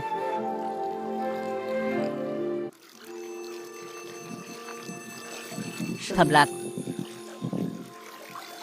ngươi yêu ta không? Thì ra là Phi Tiên Kiếm quyết đoạn thứ 2. Vậy thì đừng trách ta. Thẩm Lạc đáng chết. Đợi ta bước vào luyện hư kỳ, ta nhất định về tông môn lấy mạng chó của ngươi. Thằng rùa con từ đâu tới, dám cản đường đại gia ta?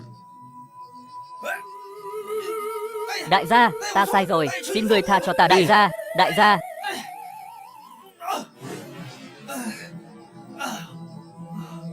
Ta hỏi. Người đáp, Vạn Kiếm Tông các người có phải có một người tên là Thẩm Lạc không? Dạ dạ dạ. Nhìn trang phục chắc là người của ma giáo. Xem ra Thẩm Lạc có không ít kẻ thù. Sao ta không đẩy họa về phía đông, để ma giáo trừ khử Thẩm Lạc? Đến lúc đó Ngọc Giao sẽ là của ta. Đại gia, đại gia. Cái thằng Thẩm Lạc đó chính là con chuột chạy qua đường ai cũng đánh. Nếu ngài muốn tìm hắn báo thù, ta sẽ dẫn đường cho ngài. Hắn ở ngay trên Bạch Hải Phong của Vạn Kiếm Tông ta. Nguồn năng lượng này ta chỉ cảm nhận được từ lão tổ. Hắc vụ này lại là cường giả luyện hư kỳ. Ta hỏi ngươi, Thẩm Lạc giờ ở cảnh giới nào?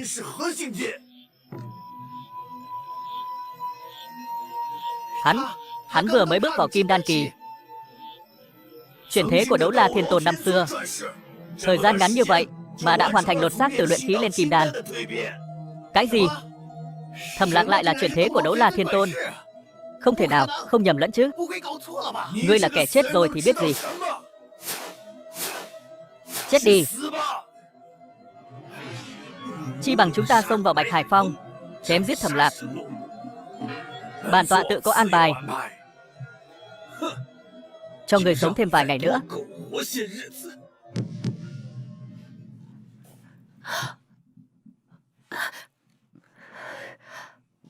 Chuyện gì đang xảy ra vậy? Sư phụ, chẳng phải tối qua chính người kéo ta đòi hết lần này đến lần khác sao? Người quên rồi à? Đâu phải chuyện của Đồ Nhi. Người đừng nói bậy.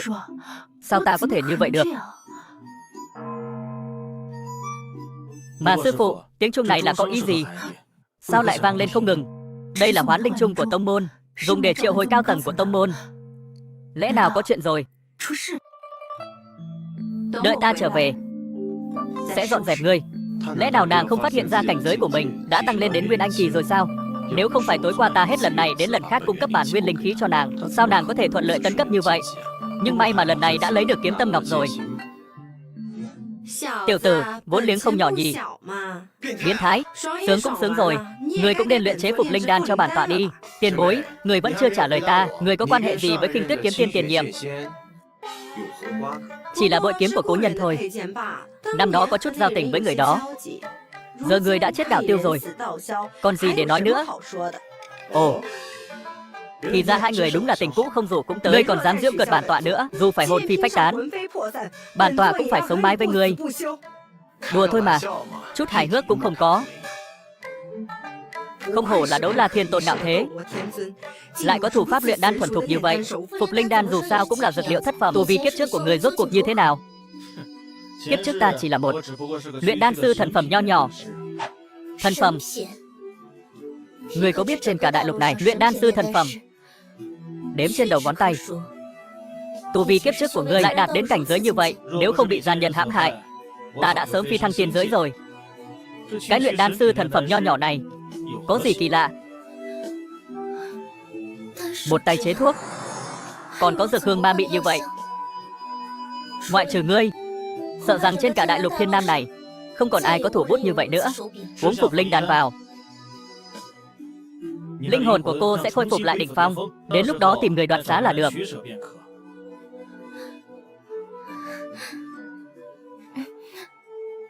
Chẳng lẽ tên hỗn chứng Thẩm Lạc kia lại đột phá rồi? Nhìn xem, bản tọa phát hiện ra cái gì rồi này. Tiểu tử, mau thông báo kế hoạch của Thiên Ma giáo bắt đầu.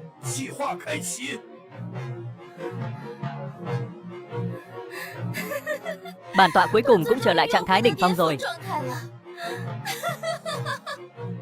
Tiểu tử, linh hồn thể của bản tọa đã hoàn toàn phục hồi, cũng đến lúc phải rời đi rồi. Nhớ kỹ, sau này nếu còn gặp lại, bản tọa nhất định giết người. Ta đây xem như là ân nhân cứu mạng của người đó. Ân nhân thì sao chứ? Ngươi chẳng phải cũng đã nhìn thấy thân thể của ta rồi sao?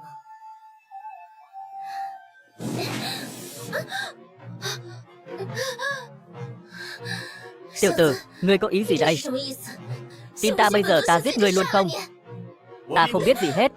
Không đúng. Đợi đã. Có thể là Phục Tiên kiếm mất đi kiếm tâm rồi. Ta không cần biết là nguyên nhân gì. Mau dừng cái lực hút này lại cho ta. Ta không muốn trở thành kiếm nô của ngươi đâu. Ngươi đừng động đậy, nếu không, đợi ta giải trừ hạn chế, nhất định sẽ rút nó ra. Sao bên dưới vẫn còn động đậy? Thẩm Lạc, ngươi muốn chết phải không?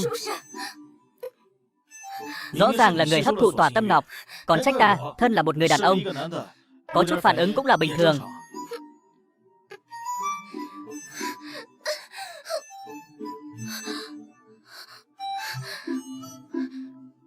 Người cứ đợi đấy. Con ngốc, hại chết ta rồi.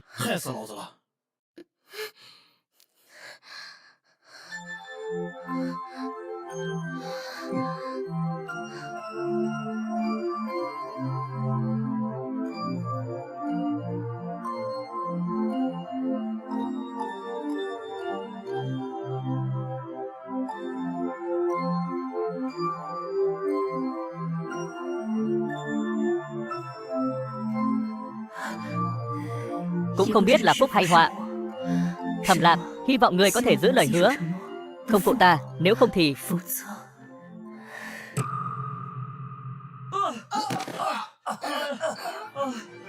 Ai dám xông vào Vạn Kiếm Tông ta, hút ra đây cho ta. Cao tông chủ, đừng nóng. Lão quỷ, thì ra là ngươi, cái tên giả không chết này. Ma giáo các người thật to gan, lại dám đến Vạn Kiếm Tông ta gây sự. Thật sự cho rằng Vạn Kiếm Tông ta không có ai sao? Cao tông chủ, nói gì vậy? Bổn tọa thấy Vạn Kiếm Tông các người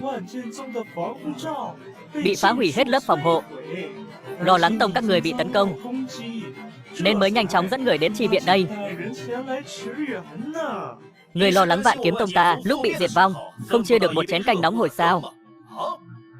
Ta nói cho người biết, Cơ nghiệp ngàn năm của Vạn Kiếm Tông ta không phải thế lực bình thường muốn diệt là diệt được. Đã vậy, Quý Tông không có việc gì, chúng ta đã đến đây rồi. Sao không so tài một hai? Hừ, lão quỷ. Muốn đánh nhau thì cứ nói thẳng, hà tất phải vòng vo làm gì, đến đây. Không ngờ chỉ mấy một thời gian không gặp, Thanh Phong kiếm quyết của tên này đã luyện thành tầng cuối cùng rồi. Dù sao đó cũng là Đấu La Thiên Tôn, để lại đấu kỹ thiên giai. Cho dù là bản tọa cũng khó có phần thắng. Cao tông chủ đừng nóng, bản tọa xin nói thẳng. Vừa rồi, bản tọa ở Quý Tông cảm nhận được khí tức của giáo chủ. Nay đến đây là muốn mang giáo chủ đi. Nói bậy, Vạn Kiếm Tông ta là danh môn chính phái, sao có thể có khí tức của ma giáo giáo chủ? Tông chủ, ta thấy bọn chúng đến gây sự đấy. Với thực lực của ngài, không cần nói nhiều với chúng, giết hết là xong. Người này cho ta cảm giác áp bức vô cùng, cảnh giới sợ rằng tương đương với lão tổ năm xưa. Xem ra hôm nay ma giáo có chuẩn bị mà đến. Một khi động thủ lớn, sợ rằng bất lợi cho tông ta. Vậy các người muốn thế nào?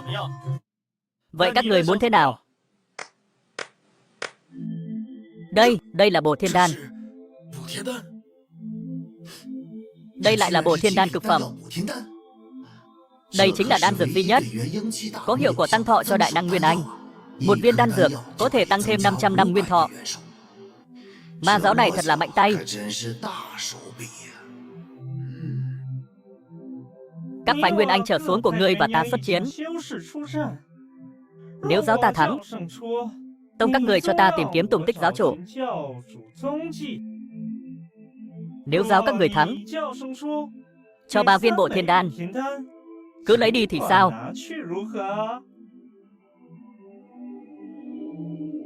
Lão già ưng gian xảo như vậy, lại đỡ bỏ ra món hời lớn như vậy.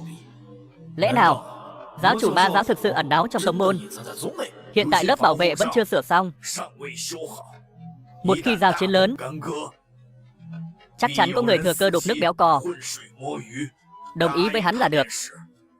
Về phần kẻ đứng sau bọn chúng, có ta ở đây,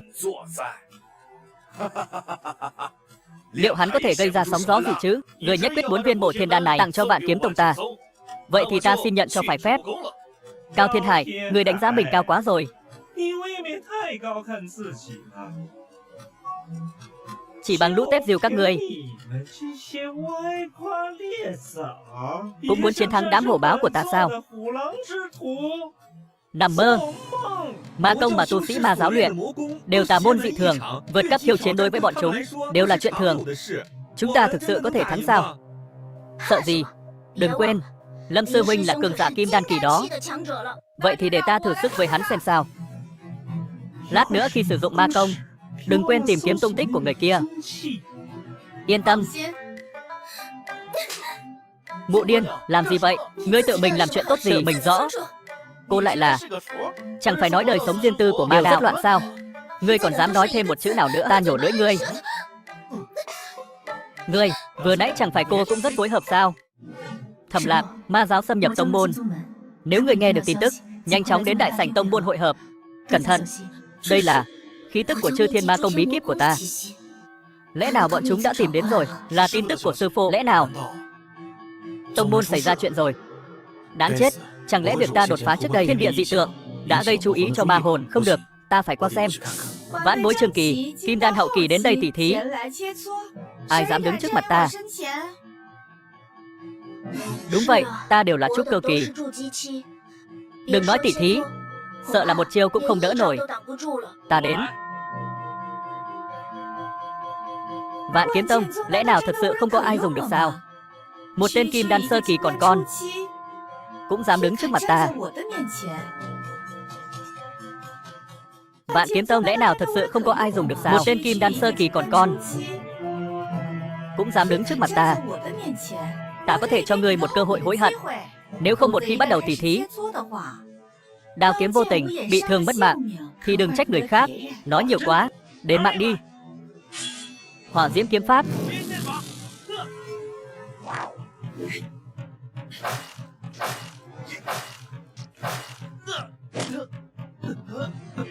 Sao có thể? Khi đó hỏa diễm kiếm là pháp khí địa giai, sao có thể bị đánh nát trong một chiêu? Pháp khí mà ma nữ sử dụng chính là thiên giai pháp khí, Diệt Hồn Tiên, được Thiên Ma giáo ta truyền thừa mấy ngàn năm, trải qua ôn dưỡng của mười mấy đời giáo chủ, đâu phải pháp khí thiên giai tầm thường có thể so sánh.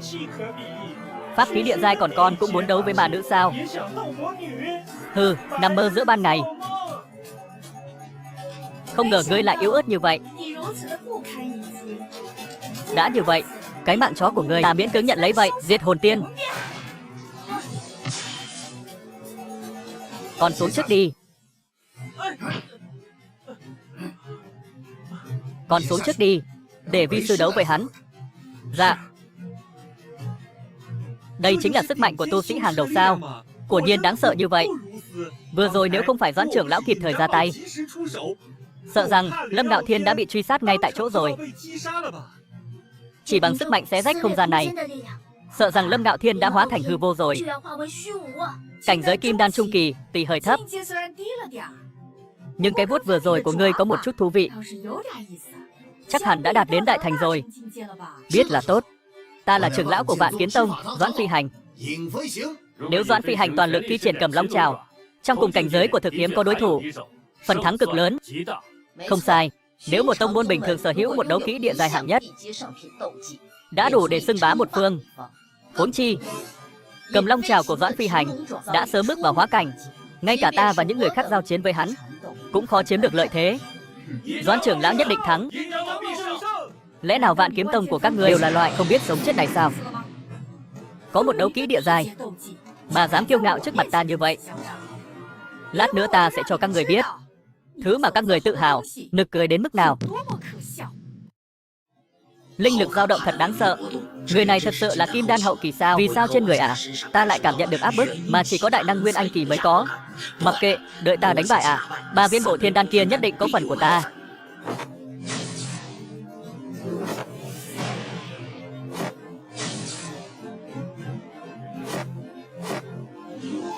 Ma nữ này có linh lực hùng hồn, không giống kim đan hậu kỳ thông thường, thậm chí so với đại năng nguyên anh hậu kỳ như ta, chỉ hơn chứ không kém. Thiên Ma giáo, khi nào lại xuất hiện một nhân vật như vậy?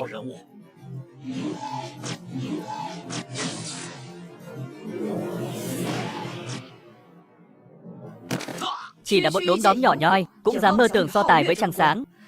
Hãy nhớ lấy roi này, đây chính là giấc mộng cả đời trên con đường tu tiên của người. Diệt Hồn Tiên.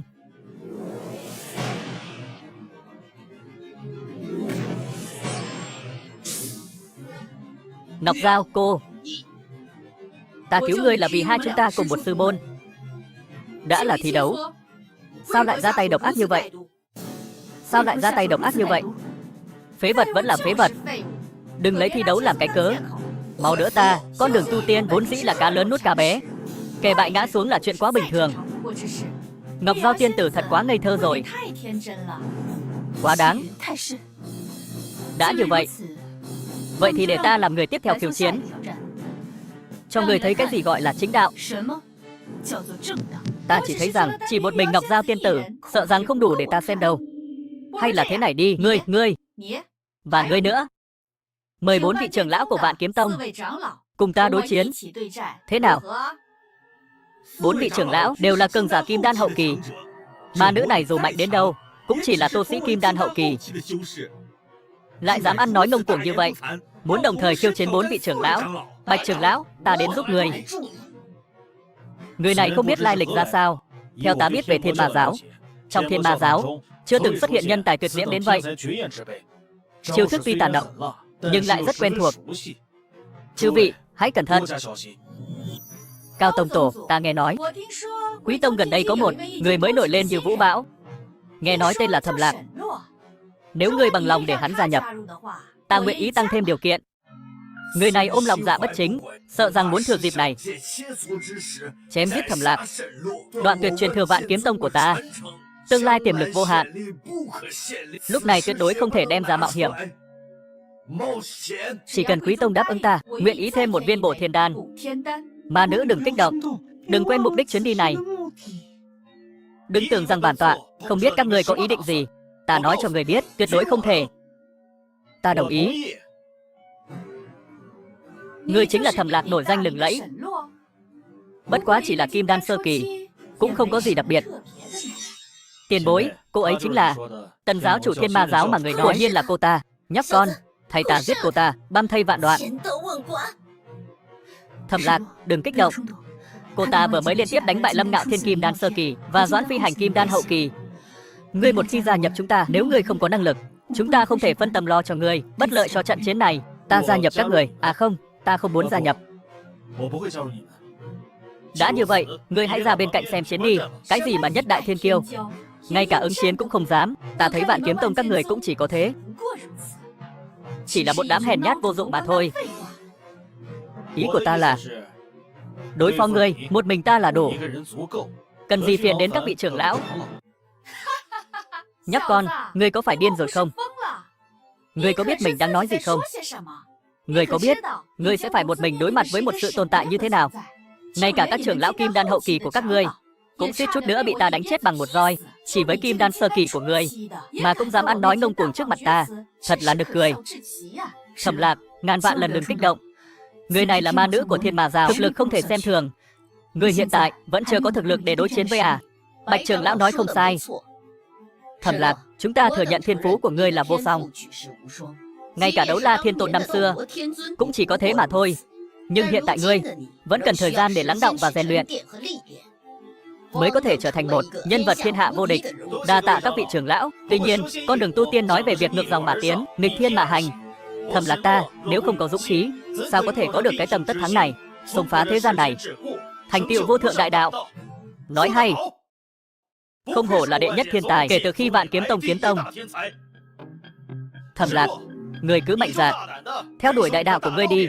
Có ta ở đây, ta xem ai dám làm cản. Ma nữ, đừng kích động. Đừng quên mục đích chuyến đi của chúng ta. Tốt, nếu ngươi đã có quyết tâm này, vậy chúng ta chiến một trận thống khoái. Thẩm Lạc, cẩn thận hành sự. Giết hồn tiên.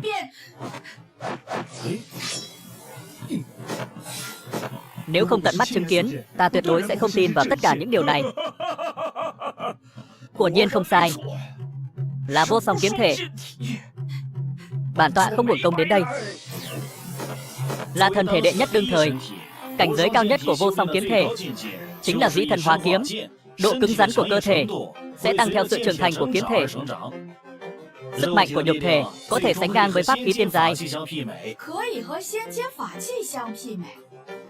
Thẩm Lạc, ta càng ngày càng hứng thú với người rồi đấy. Ta muốn xem thử là thân thể ngươi mạnh, hay là pháp khí thiên giai của ta mạnh hơn. Ta muốn xem thử là thân thể ngươi mạnh, hay là pháp khí thiên giai của ta mạnh hơn.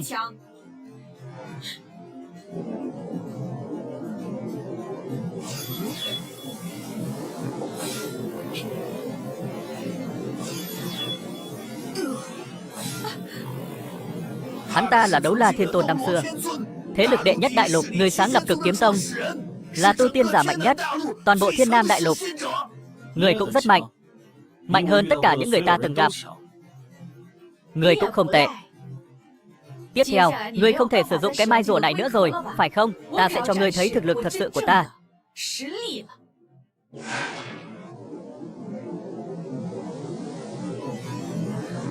Ma nữ vậy mà vẫn chưa thể hiện lực của cô ta. Chẳng lẽ đây là Chư Thiên Ma Công? Ma công đệ nhất đương thời, Chư Thiên Ma Công. Ngươi không phải là ma nữ của Thiên Ma giáo. Ngươi rốt cuộc là ai? Cao tông chủ, đừng quên ước định của chúng ta. Đó là chiến đấu giữa đám hậu bối. Cao tông chủ, đừng quên ước định của chúng ta. Đó là chiến đấu giữa đám hậu bối. Xạo chó vừa thôi. Thiên Ma giáo của các ngươi là đại ma giáo đệ nhất của Càn Quốc. Các ngươi có tư cách gì mà có được Chu Thiên Ma Công? Quy tắc nào quy định Thiên Ma giáo của ta không được sử dụng Chu Thiên Ma Công? Cái chảy cái cối. Tu tiên giả của toàn bộ Thiên Nam đại lục đều biết Chư Thiên Ma Công là bí mật bất truyền thứ nhất của ma hồn tôn giả. Giờ lại thi triển từ tay yêu nữ này. Lão quỷ, ngươi coi ta là trẻ con 3 tuổi à? Dù thế nào đi nữa, hôm nay Thẩm Lạc chắc chắn phải chết. Ma nữ thêm vào Chư Thiên Ma Công Hôm nay Thẩm Lạc chắc chắn phải chết.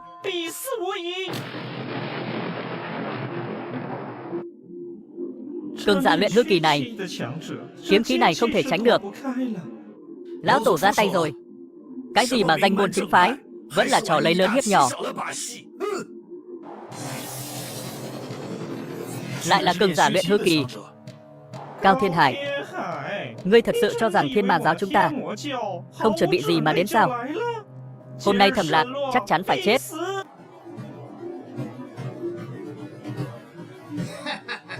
Thẩm Thiên Tôn là Thẩm Thiên Tôn, cuồng cho ngươi là đại năng độ kiếp kỳ, bỏ mặc người vợ xinh đẹp như vậy, không đi che chở, còn giấu ma lực cao như vậy ở trên lầu, thật là ngu xuẩn. Nhưng yên tâm đi, tất cả những thứ này của ngươi đều sẽ do lão tử hưởng thụ hết. Chư Thiên Ma Công có thể ngưng kết linh lực ở mức độ cao, từ đó bộc phát ra uy lực vượt xa bình thường gấp trăm lần. Đừng nói là tông chủ, ngay cả lão tổ cũng phải cẩn thận đối mặt. Đây là kiếp của Thẩm Lạc. Kiếp này không ai giúp được. Chẳng lẽ thực sự không có cách nào sao? Chẳng lẽ Thẩm Lạc cứ vậy mà chết sao?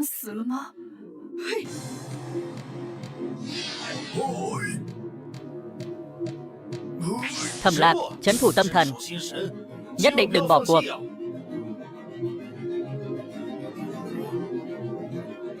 Thẩm Lạc, chạy mau, Thẩm Lạc. Đời trước, bản tôn đã không trốn. Đời này, bản tôn càng không trốn. Bao nhiêu chuyện, hôm nay giải quyết hết đi. Từ nay về sau, thiên tài số 1 Càn Quốc chính là ta, Trương Kỳ. Ma hoàng giáng thế, nhất kiếm chu ma.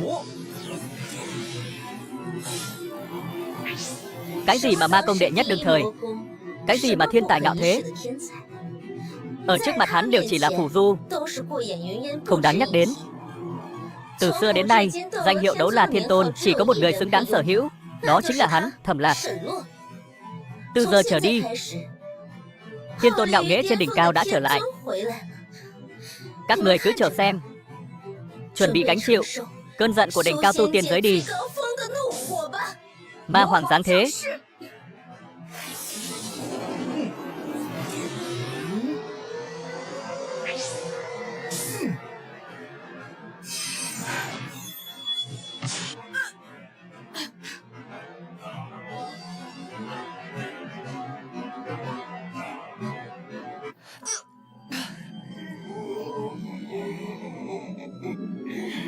Là ta thua rồi. Thẩm Lạc, ngươi thật sự rất mạnh. Ta sẽ nhớ kỹ ngươi. Ngươi cũng là một đối thủ không tồi, nhưng ta mạnh hơn. Một kiếm, chỉ một kiếm mà thôi. Là ta hoa mắt sao? Uy lực của kiếm vừa rồi dường như đã đạt tới đại thừa hậu kỳ, lại có thể chém ra kiếm khí xé rách không gian. Đây là kiếm đạo khôi thủ cỡ nào? Thiên hạ đệ nhất. Thẩm Lạc, ta của thần không bằng ngươi, nhưng ta sẽ không bỏ cuộc. Đừng nghĩ nữa, đồ nhi ngoan của ta. Chúng ta dốc hết cả đời, có lẽ chỉ may mắn làm được một yêu nghiệt. Người này là yêu nghiệt trong các yêu nghiệt. Cả đời này chúng ta khó mà sánh kịp. Vừa rồi một kiếm đó, người đã chém ra như thế nào? Sợ rằng cho dù là đại thừa hậu kỳ, siêu cấp đại năng, cũng sẽ bị một kiếm đó chém thành hai nửa. Chỉ là may mắn thôi. Nếu không phải Phục Tiên kiếm khôi phục đến trạng thái đỉnh phong, bất luận thế nào ta cũng không dùng được một kiếm này. Chỉ có điều chỉ một kiếm đã rút cạn tất cả linh khí trong cơ thể ta. Thân thể này hiện tại quả nhiên vẫn còn quá yếu. Lão quỷ, Thẩm Lạc đã thắng. Thực hiện lời hứa đi.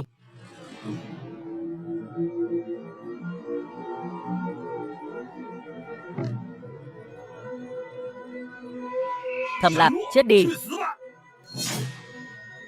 Thẩm Lạc, cẩn thận. Chu Đồng.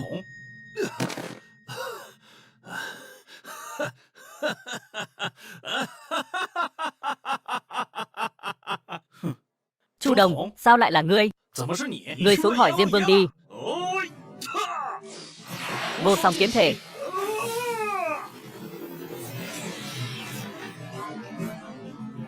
Thật vô vị, Thẩm Lạc. Bản tọa sẽ lại đến tìm ngươi. 4 viên bộ thiên đan này, Vạn Kiếm Tông ta xin nhận. Cứ lấy đi. Bản tọa không phải là người thua không nổi. Nhưng các người đừng đắc ý quá sớm. 1 tháng sau, tông môn đại tỷ, bản tọa sẽ cùng toàn bộ Thiên Ma giáo đòi lại hết những gì đã mất hôm nay. Chúng ta đi, Thẩm Lạc. Ngươi không sao chứ? À, sư phụ. Còn không sao. Nhưng mà 1 tháng sau, tông môn đại tỷ còn có thể. Có thể thì có thể. Chỉ là tông môn đại tỷ này khác với những cuộc tỷ thí thông thường, cần phải ký giấy sinh tử. Hôm nay con vừa bị trọng thương. 1 tháng thời gian, vì vung ra kiếm vừa rồi đã tổn thương đến căn bản. Nếu mạo muội tham gia tông môn đại tỷ, nhất định sẽ gây ra tổn thất không thể đảo ngược. Lỡ mà tổn thương đến căn bản thì sao? Vậy thì thật là thiệt nhiều hơn lợi. Thẩm Lạc, tu sĩ chúng ta phải hiểu chuyện. Biết tiến thoái, không cần vì nhất thời công lao mà nóng vội cầu lợi. Lão tổ không biết, từ khi Thẩm Lạc con rời khỏi Hải Thành, mang trên mình ước hẹn 3 tháng, nếu không thể giữ lời, phụ thân con và toàn bộ Thẩm gia sẽ không còn mặt mũi nào ở Hải Thành nữa. Mong lão tổ, tông chủ, sư phụ đồng ý thỉnh cầu này của con. Nếu đã như vậy, bản tọa không khuyên con nữa. Kể từ hôm nay, tang bảo các của tông môn mở cửa vô thời hạn cho ngươi. Ngươi hãy dốc toàn lực dưỡng sức, chuẩn bị cho tông môn đại tỷ đi. Hy vọng ngươi có thể lập công lớn cho Vạn Kiếm Tông ta. Đa tạ lão tổ.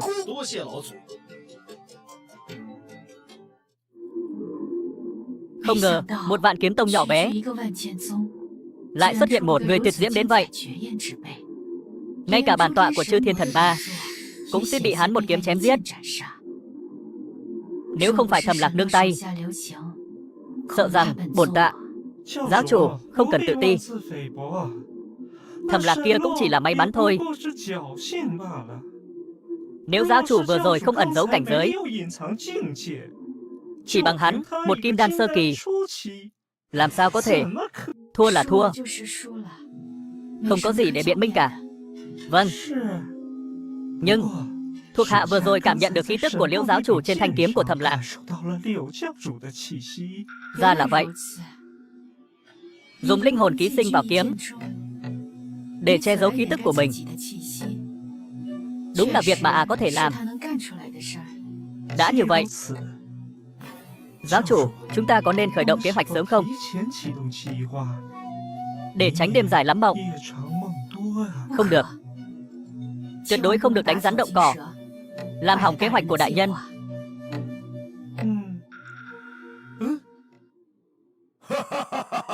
Không làm ta thất vọng. Xem ra hai người cũng thông minh đấy. Nếu ngươi dám hạ lệnh khởi động kế hoạch sớm, bản tọa sẽ chém giết hai người tại đây. Đại nhân dạy bảo phải. Cái này ngươi cầm lấy. Đây là tầng thứ 2 của Chư Thiên Ma Công. Với địa vị cao nhất của ta, cũng chỉ có thể lấy được tầng thứ 2 thôi. Hy vọng ngươi trân trọng cơ hội khó có được này. Đừng quên, việc Thiên Ma giáo của ngươi có thể thống nhất toàn quốc hay không, đều nhờ vào kế hoạch lần này.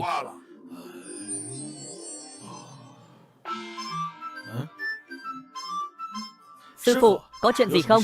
Vi sư chỉ đến thăm con thôi. Hồi phục thế nào rồi? Ồ, rất tốt ạ.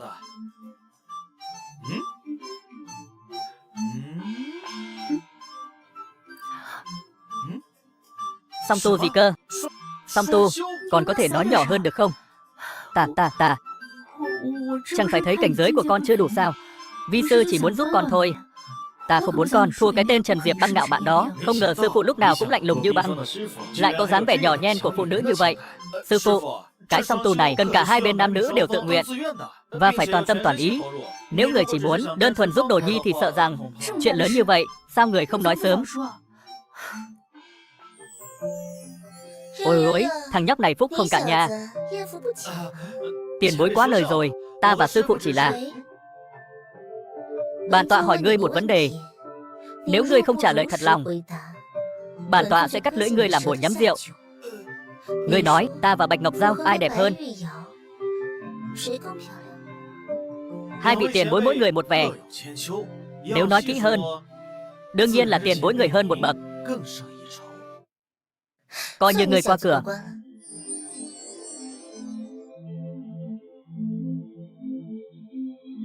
Nghe sư phụ nói, cái tên Trần Diệp Băng bây giờ không chỉ là cảnh giới kim đan hậu kỳ, còn có không ít kỳ ngộ, lực khẳng định phi phàm. Phục Tiên kiếm bây giờ đã khôi phục đến trạng thái đỉnh phong. Để ta thử xem, có thể dùng kiếm khí trong thức hải đột phá đến tầng thứ cao hơn không? Còn ngây ra đó làm gì? Giúp ta.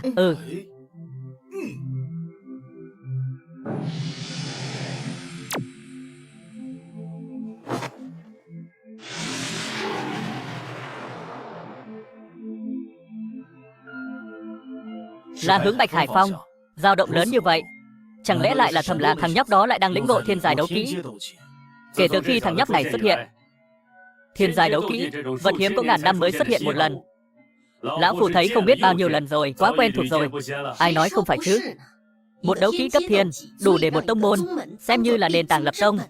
Nhưng trong mắt thằng nhóc đó giống như củ cải trắng đầy đường vậy. Lần này có vẻ khác. Tông chủ, ý của ngài là đấu kỹ vượt cấp thiên?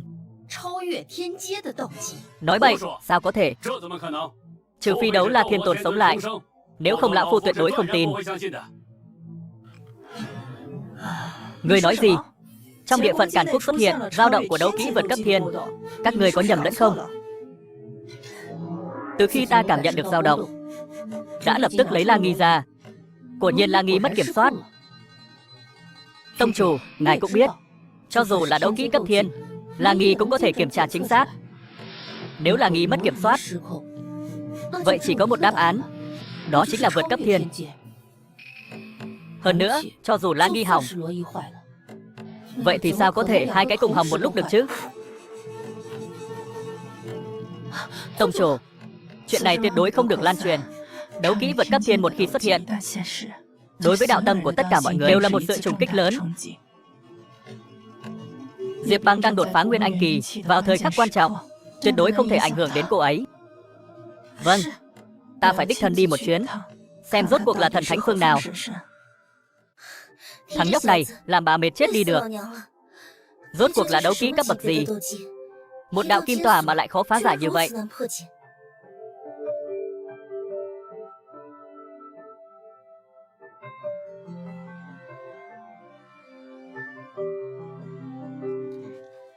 Sao có thể như vậy được? Hướng đi của thật là hướng Bạch Hải Phong. Người xác định hiện tại Bạch Hải Phong chỉ có một mình Thẩm Lạc thôi sao? Đương nhiên rồi. Bạch Hải Phong ta xưa nay luôn bài xích người ngoài. Trên núi này ngày thường chỉ có hai thầy trò ta, ngoài ra không còn ai khác. Thẩm Lạc này tuy rằng thiên phú xuất chúng, nhưng những cao giai đấu kỹ xuất hiện liên tục trước đây, đừng nói là Vạn Kiếm Tông ta, cho dù nhìn khắp cả Càn Quốc cũng là phượng mao lân giác. Nói không sai, chỉ bằng hắn, một thiếu gia gia tộc xuất thân từ Hải Thành, có đức hạnh gì mà sở hữu nhiều cao giai đấu kỹ như vậy? Ý của ngươi là phía sau hắn có cao nhân giúp đỡ? Nói đi cũng phải nói lại, giờ xem ra hắn bái ta làm sư phụ là để che mắt thiên hạ. Đi xem thử xem Thẩm Lạc rốt cuộc đang giở trò gì. Nơi này là phạm vi của Vạn Kiếm Tông ta. Các người không chào hỏi đã đến đây, có phải là không lễ phép lắm không? Không cần quanh co lòng vòng. Hôm nay chúng ta tề tựu ở đây, trong lòng ngươi rõ ràng nhất. Ta hỏi ngươi, trong phòng này rốt cuộc là cao nhân nào ở? Trong phòng chỉ có một đệ tử mới nhập môn năm nay, ngoài ra không còn ai khác. Kiếm lão quỷ, ngươi đừng quên, năm đó khi chúng ta thành lập liên minh, đã ước phát tam chương. Tông môn dẫn vào cao giai tu sĩ, cần thông báo cho các tông môn còn lại, nếu không sẽ bị coi là phản bội liên minh. Người đều có thể chu diệt. Đương nhiên rồi. Chỉ là trong phòng này đích xác chỉ là đệ tử mới nhập môn năm nay thôi mà. Đừng hòng lừa gạt chúng ta, một đệ tử mới nhập môn năm nay. Đùa gì vậy? Nếu hắn thật sự là một thằng nhóc, sợ rằng ngay cả kim đan cũng chưa ngừng kết. Nếu ngươi không dám nói, ta sẽ đi hỏi. Để sau này chúng ta liên hợp lại, tấn công Vạn Kiếm Tông của ngươi. Kiếm lão quỷ ngươi lại nói mình oan ức. Vãn Bối, hai người, xin mời tiền bối cho biết danh tính.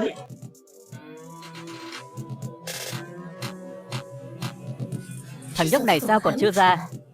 Mấy lão quái vật ngoài cửa này đều quen biết bản tọa. Bản tọa tuyệt đối không dám lộ diện. Vãn Bối, hai người xin mời tiền bối cho biết danh tính. Theo tình hình hiện tại, nếu không ai ra ngoài nữa, với tính cách của bọn họ, sợ rằng sẽ không nhịn được mà xông vào đâu. Phủ phu vô tội, Hoài Bích kỳ tội. Không thể để bọn họ biết Thẩm Lạc mang theo tuyệt kỹ vô song này. Nếu không chỉ rước họa sát thân cho hắn. Không được, ta phải nghĩ cách. Vãn Bối có thể làm chứng cho lão tổ. Ngọn núi này của thật là động phủ của Vãn Bối. Chỉ có Vãn Bối và idol ở. Mà căn phòng này cũng chỉ là idol ở. Ngươi, nữ tử này, đừng hòng lừa gạt ta. Ngươi có biết đấu kỹ vượt qua thiên giai này? Trên toàn bộ Thiên Nam Đại Lục chỉ xuất hiện một lần. Đó chính là Đấu La Thiên Tôn đã qua đời. Vạn Kiếm Tông các ngươi lại muốn chiếm làm của riêng, là có ý gì? Có thể ngộ ra đấu kỹ cấp bậc này, người trong phòng ít nhất cũng là độ kiếp kỳ. Trên toàn bộ Thiên Nam Đại Lục này, có thể đạt tới cảnh giới độ kiếp kỳ chỉ có 10 người. Kiếm lão quỷ, ngươi thật sự cho rằng ngươi có thể giấu được sao? Ngươi chỉ muốn mượn thế của tiền bối để đạt được mục đích xưng bá Càn Quốc. Xưng bá Càn Quốc? Ta tuyệt đối không có ý nghĩ đó. Ta tuyệt đối không có ý nghĩ đó. Ngươi không có, ta xem ngươi gan lớn đến mức nào. Hôm nay, nếu ngươi không cho ta đi gặp các tiền bối trong phòng, ta thề, ta lập tức trở về triệu tập tất cả đệ tử, công đánh Vạn Kiếm Tông của ngươi. Nếu hai vị tiền bối không tin, có thể gọi Thẩm Lạc ra. Tuyệt đối không thể. Tu vi đẳng cấp này không thể quấy rầy. Vạn nhất Thẩm Lạc tẩu hỏa nhập ma, chúng ta là tội đồ thiên cổ của Vạn Kiếm Tông.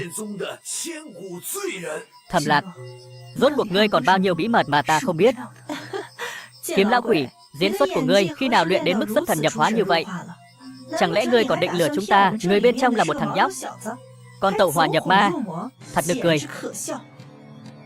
Vãn Bối Thanh Dương, đến từ Thanh Dương Tông, Càn Quốc, cầu kiến tiền bối một mặt. Vãn Bối Hải Ma, đến từ Hải Ma Môn, Càn Quốc, cầu kiến tiền bối một mặt. Kẻ nào ồn ào?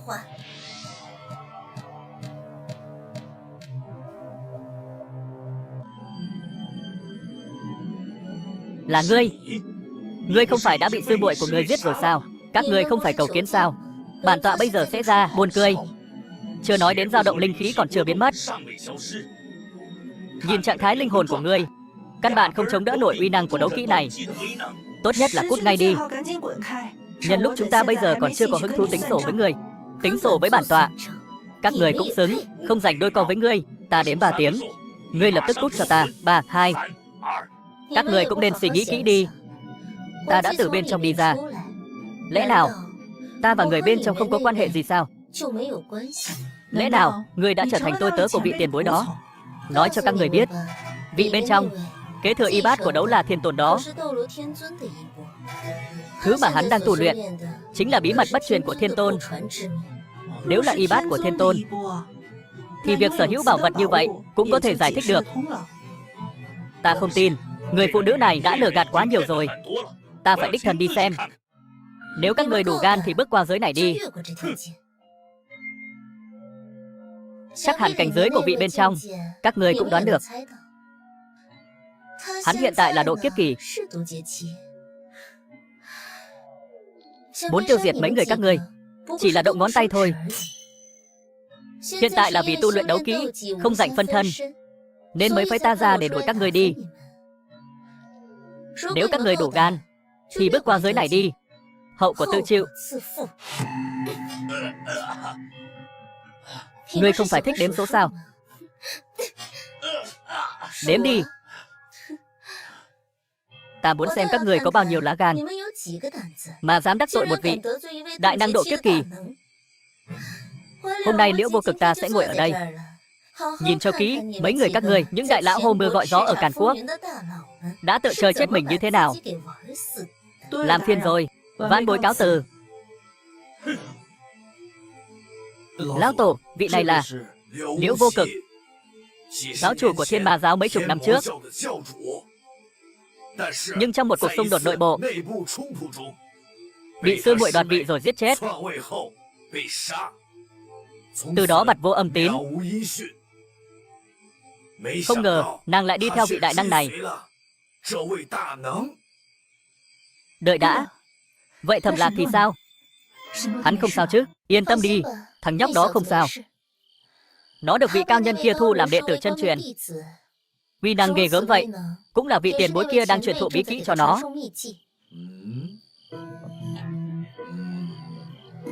Ta sẽ phái đệ tử và trưởng lão ngày đêm canh giữ Bạch Hải Phong.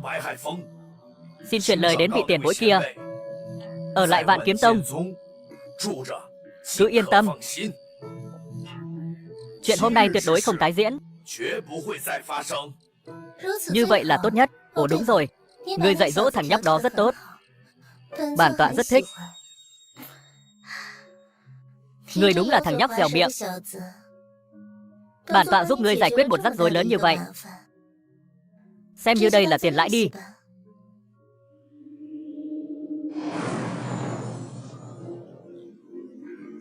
Sư phụ, hiện giờ con đã có 2 đấu kỹ cấp thiên giai. Lần này người có thể yên tâm rồi chứ? Thẩm Lạc hắn chỉ là một phế vật mà thôi. Chỉ bằng vào kỹ thuật luyện khí sơ kỳ của hắn, vi sư tin con, nhất định có thể đánh bại cái tên phế vật chỉ biết nói khoác đó. Chỉ mong Thẩm Lạc này không có quan hệ gì với người hôm nay.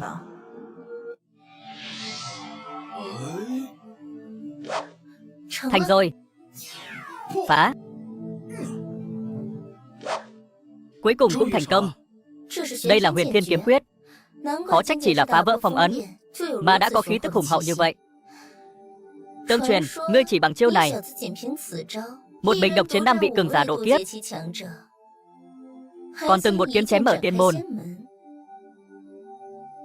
Chỉ là may mắn thôi, mà hiện giờ Huyền Thiên cộng phân 9 tầng. Hiện tại cảnh giới của thân thể này quá thấp, sợ rằng chỉ có thể miễn cưỡng sử dụng tầng thứ 2. Nếu Trần Diệp Băng kia có thể ép ngươi sử dụng chiêu này, cũng coi như là vinh quang lớn nhất của cô ta trong đời, đủ để cô ta khoe khoang cả đời. Tiền bối yên tâm, nếu có thể đạt thành hiệp nghị, giúp ta trở lại đỉnh phong, ta nhất định sẽ đưa người tách ra khỏi Phục Tiên Kiếm, tìm kiếm thân thể mới, để người hoàn toàn hồi sinh. Sao, chê ta phiền rồi à? Thật không ngờ, Đấu La Thiên Tôn Hoài Phong lại là một kẻ phụ bạc. Tuyệt đối không thể. Thẩm Lạc ta nhất định sẽ chịu trách nhiệm với tiền bối. Ngươi vẫn nên đi với bạn gái nhỏ của ngươi giải thích đi. Sư phụ, người đây là... Ngươi còn biết ta là sư phụ ngươi à? Ta còn tưởng ngươi với con bà định tràn ý thiếp, quên cả năm tháng, sớm đã vứt ta ra sau đầu rồi chứ gì. Sao có thể ạ? Sư phụ, con là đồ đệ của người mà. Sư phụ, người yên tâm, Đồ Nhi sao dám phụ lòng người chứ? Vậy ngươi nói xem, tư thế của ta và cô ta, ai lợi hại hơn? Đương nhiên là sư phụ rồi. Mồm mép tép nhầy, coi như người biết nói chuyện. Dù sao Ngọc Nữ kiếm quyết của sư phụ đối với tu sĩ bình thường mà nói là thiên phú bất phàm. Còn vị Liễu tiền bối này đến giờ vẫn chưa dùng chiêu nào.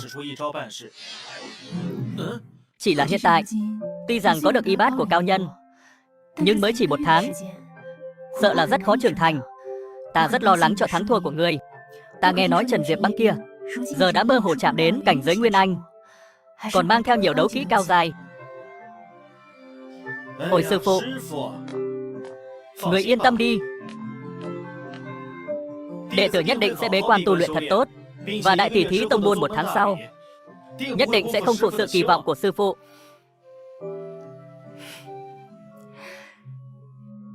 Vậy thì để vi sư xem người rốt cuộc đã tiến bộ bao nhiêu.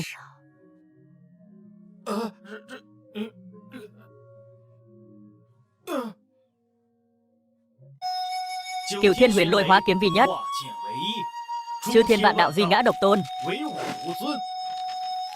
Huyền Thiên Kiếm Quyết là duy nhất đương thời, đấu kỹ vượt qua cả thiên giai, với cảnh giới kim đan sơ kỳ hiện tại của ta, nếu dốc toàn lực một kiếm hẳn là đủ sức chiến thắng đại thừa hậu kỳ.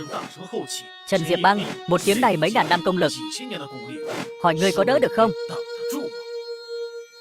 Thầm Lạc, bất luận chuyện năm xưa, ta có sai hay không, Trần Diệp Băng ta cũng sẽ không hối hận. Thời hạn 3 tháng sắp đến, ta sẽ dùng thực lực cho người hiểu rõ khoảng cách giữa chúng ta lớn đến mức nào.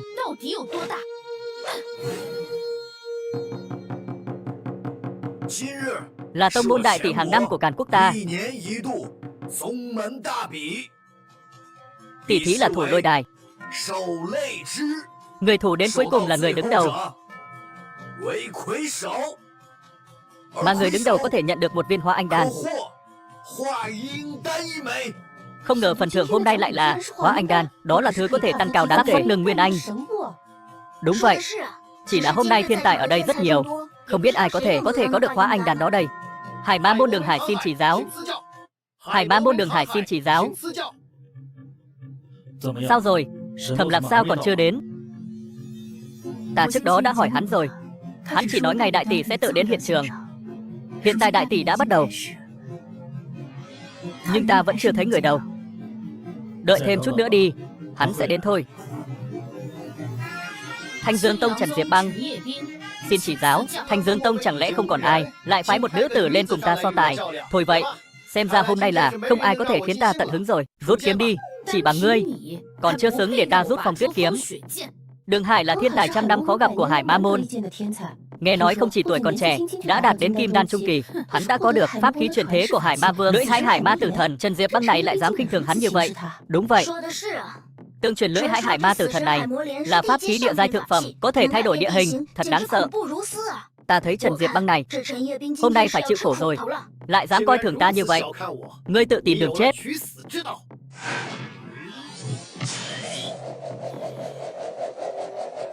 Đấu kỹ địa giai, Hải Ma gầm thét. Đấu kỹ địa giai, Hải Ma gầm thét.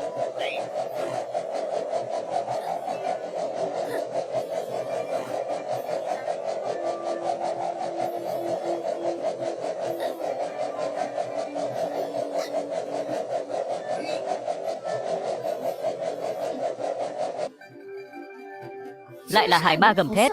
Đây chính là tuyệt kỹ thành danh năm xưa của Hải lão ma. Tương truyền hắn dựa vào chiêu này để đặt nền móng cho Hải Ma môn. Không ngờ Đường Hải ngay cả chiêu này cũng học được. Đường Hải là đệ tử đắc ý nhất của ta. Hải Ma gầm thét lại càng luyện đến mức tận cùng.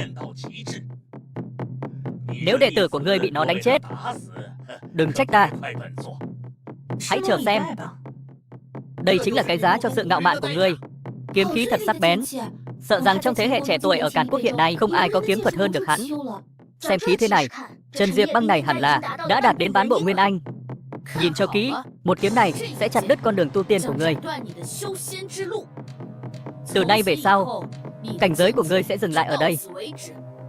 Mỗi khi ngươi muốn đột phá, ta sẽ là bóng ma vĩnh hằng của ngươi. Chịu chết đi.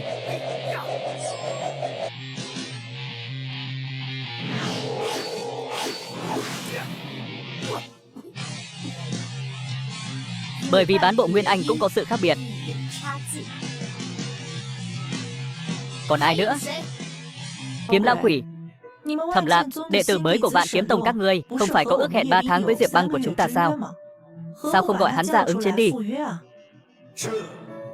Chờ đã. Trời ạ, Thẩm Lạc không chỉ trước mặt mọi người từ hôn với Trần Diệp Băng, còn hẹn ước 3 tháng với cô ta, nói là sẽ trong đại hội tông môn đích thân chiến thắng Trần Diệp Băng để chứng minh bản thân. Chiến thắng Trần Diệp Băng. Nếu nhớ không lầm thì Thẩm Lạc là phế vật nổi tiếng của Hải Thành Ma.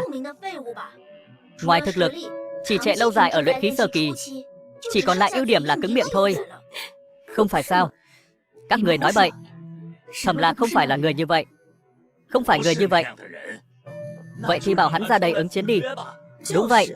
Đồ đệ Diệp Băng của bản tọa bằng thực lực đã sớm nhập hóa cảnh. Đừng nói là cái Càn Quốc nhỏ bé này, mà là nhìn khắp cả Thiên Nam Đại Lục cũng hiếm có đối thủ. Ta thấy Thẩm Lạc đó chắc là thấy Trần Diệp Băng thực lực siêu quần, trốn trong góc không dám ra rồi. Cái này, nếu Thẩm Lạc không dám ra, theo bản tọa thấy Vạn Kiếm Tông các người ngồi trên vị trí đứng đầu các tông môn trong cả nước đã đủ lâu rồi, cũng nên đổi vị trí đi thôi. Ai nói ta không dám đến? Là Thẩm Lạc. Ngươi dường như trở nên mạnh hơn rồi. Cô cũng không tệ mà. Nhưng rất tiếc, hôm nay đại hội tông môn, ta muốn. Thắng lợi của ước hẹn 3 tháng, ta cũng muốn. Thẩm Lạc chẳng phải bế quan hơn 1 tháng sao? Sao cảnh giới vẫn còn ở Kim Đan sơ kỳ vậy? Thẩm Lạc là người giỏi tạo ra kỳ tích. Ta tin hắn. Hắn nhất định sẽ không làm ta thất vọng. Người nói 30 năm Hà Đông, 30 năm Hà Tây. Giờ 3 tháng đã qua, chỉ là cảnh giới Kim Đan kỳ sơ kỳ thôi.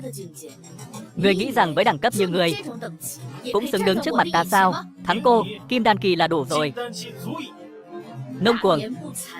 Ta phải xem người có tư cách gì đứng trước mặt ta.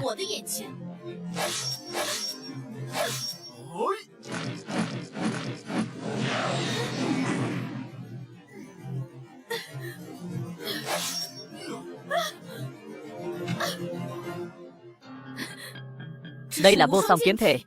Ngươi lại mang vô song kiếm thể. Được lắm Kiếm lão quỷ, ngươi giấu thật kỹ đấy. Nói ra còn phải cảm ơn ngươi. Nếu không phải đồ đệ tốt của ngươi đến tử hôn, ta còn không thu được một vị thiên tài đệ tử như vậy. Đừng đắc ý quá sớm. Chỉ là một vô song kiếm thể mà thôi. Sự chênh lệch về thực lực không phải là những thứ hư ảo này có thể bù đắp được. Thẩm Lạc này lại mang vô song kiếm thể. Lần này có cái hay để xem rồi. Nếu ngươi nghĩ rằng dựa vào cái này là có thể thắng ta, sợ là quá coi thường ta rồi. Kể từ khi ta gia nhập Thanh Dương Tông, mỗi ngày vung kiếm 10 vạn lần, không hề lay chuyển. Mỗi thời mỗi khắc đều đang nâng cao thực lực. Hiện giờ còn mang theo 3 thiên giải đấu kỹ, một vô song kiếm thể nhỏ nhoi, ta còn không để vào mắt. Cô vẫn ngạo mạn như ngày nào. Ta cứ đứng ở đây, cứ việc tấn công đi. Ta phải xem cô được Thanh Dương Tông dốc toàn lực bồi dưỡng có gì hơn người. Vậy ngươi phải nhìn cho kỹ. Phong linh kiếm cương. Trần Diệp Băng này lại muốn sử dụng chiêu phong linh kiếm cương vừa đánh bại Đường Hải sao? Linh lực hùng hậu, xem ra đây mới là Trần Diệp Băng. Thực lực thật sự của một cường giả bán bộ Nguyên Anh. Thẩm Lạc tuy mang vô song kiếm thể, nhưng dù sao cũng chỉ là Kim Đan sơ kỳ. Sự chênh lệch về thực lực là khó bù đắp.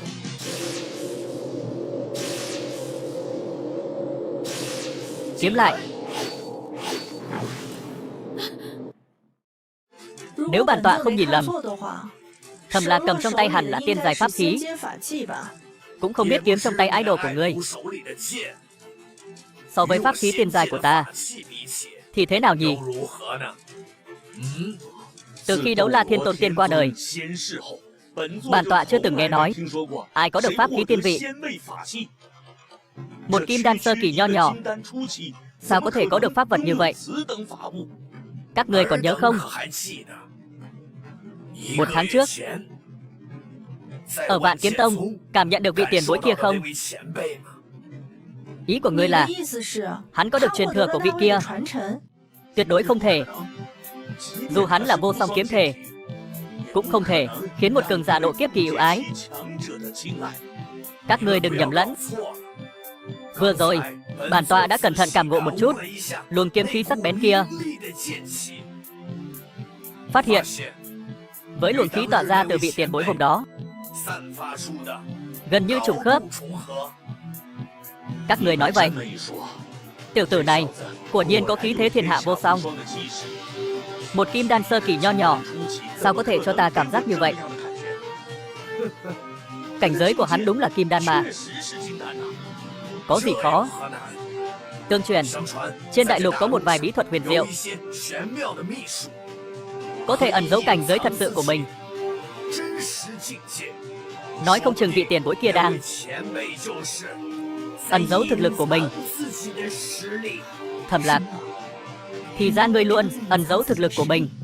Diệp Băng, đừng tin, toàn lực xuất kích đánh bại hắn. Mặc kệ ngươi là ai, hôm nay đều phải ngã xuống dưới kiếm của ta. Nhìn cho kỹ đây, đây là ta đặc biệt chuẩn bị cho ngươi. Thiên giai đấu kỹ, Thanh Phong Long Quyền. Có thể thấy chiêu này cũng là vinh hạnh của ngươi cả đời này. Chết đi, Thẩm Lạc. Chết đi, Thẩm Lạc. Đến hay lắm.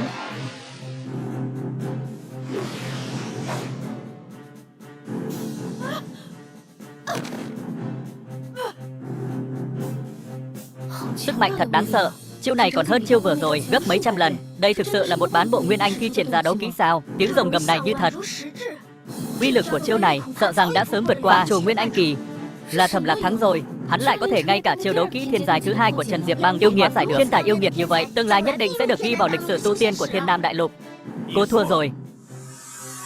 Để luyện thành chiêu này, ta không tiếc từ bỏ thời cơ tấn thăng Nguyên Anh kỳ, còn đi sâu vào rừng rậm viễn cổ giết rồng để có được long khí. Vậy mà vẫn không thể đánh bại ngươi. Kiếm là đứng đầu trăm bình khí, không có trái tim vô địch thì không thể điều khiển. Nay trái tim vô địch của cô đã vỡ nát. Từ nay về sau, cô đừng nên dùng kiếm nữa.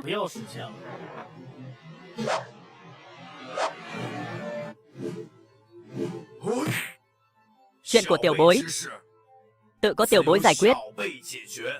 Nếu có người cậy giả lên mặt, phá hoại quy củ, thì đừng trách ta nổi giận. Kiếm lão quỷ, ngươi.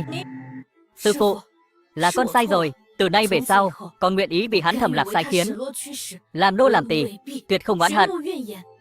Ta Thẩm Lạc không hề hứng thú với cô. Làm nô làm tỳ không cần thiết. Ta cần cô nhớ kỹ, không có phế vật vĩnh viễn. 3 tháng so tài, nay là ta Thẩm Lạc thắng. Ta muốn cô xin lỗi Thẩm gia. Là ta Trần Diệp Băng sai rồi. Lẽ ra ta không nên đến tận cửa để hủy hôn trước mặt mọi người. Xin lỗi. Ta tuyên bố, đại hội tông môn lần này, quán quân là Thẩm Lạc của Vạn Kiếm Tông.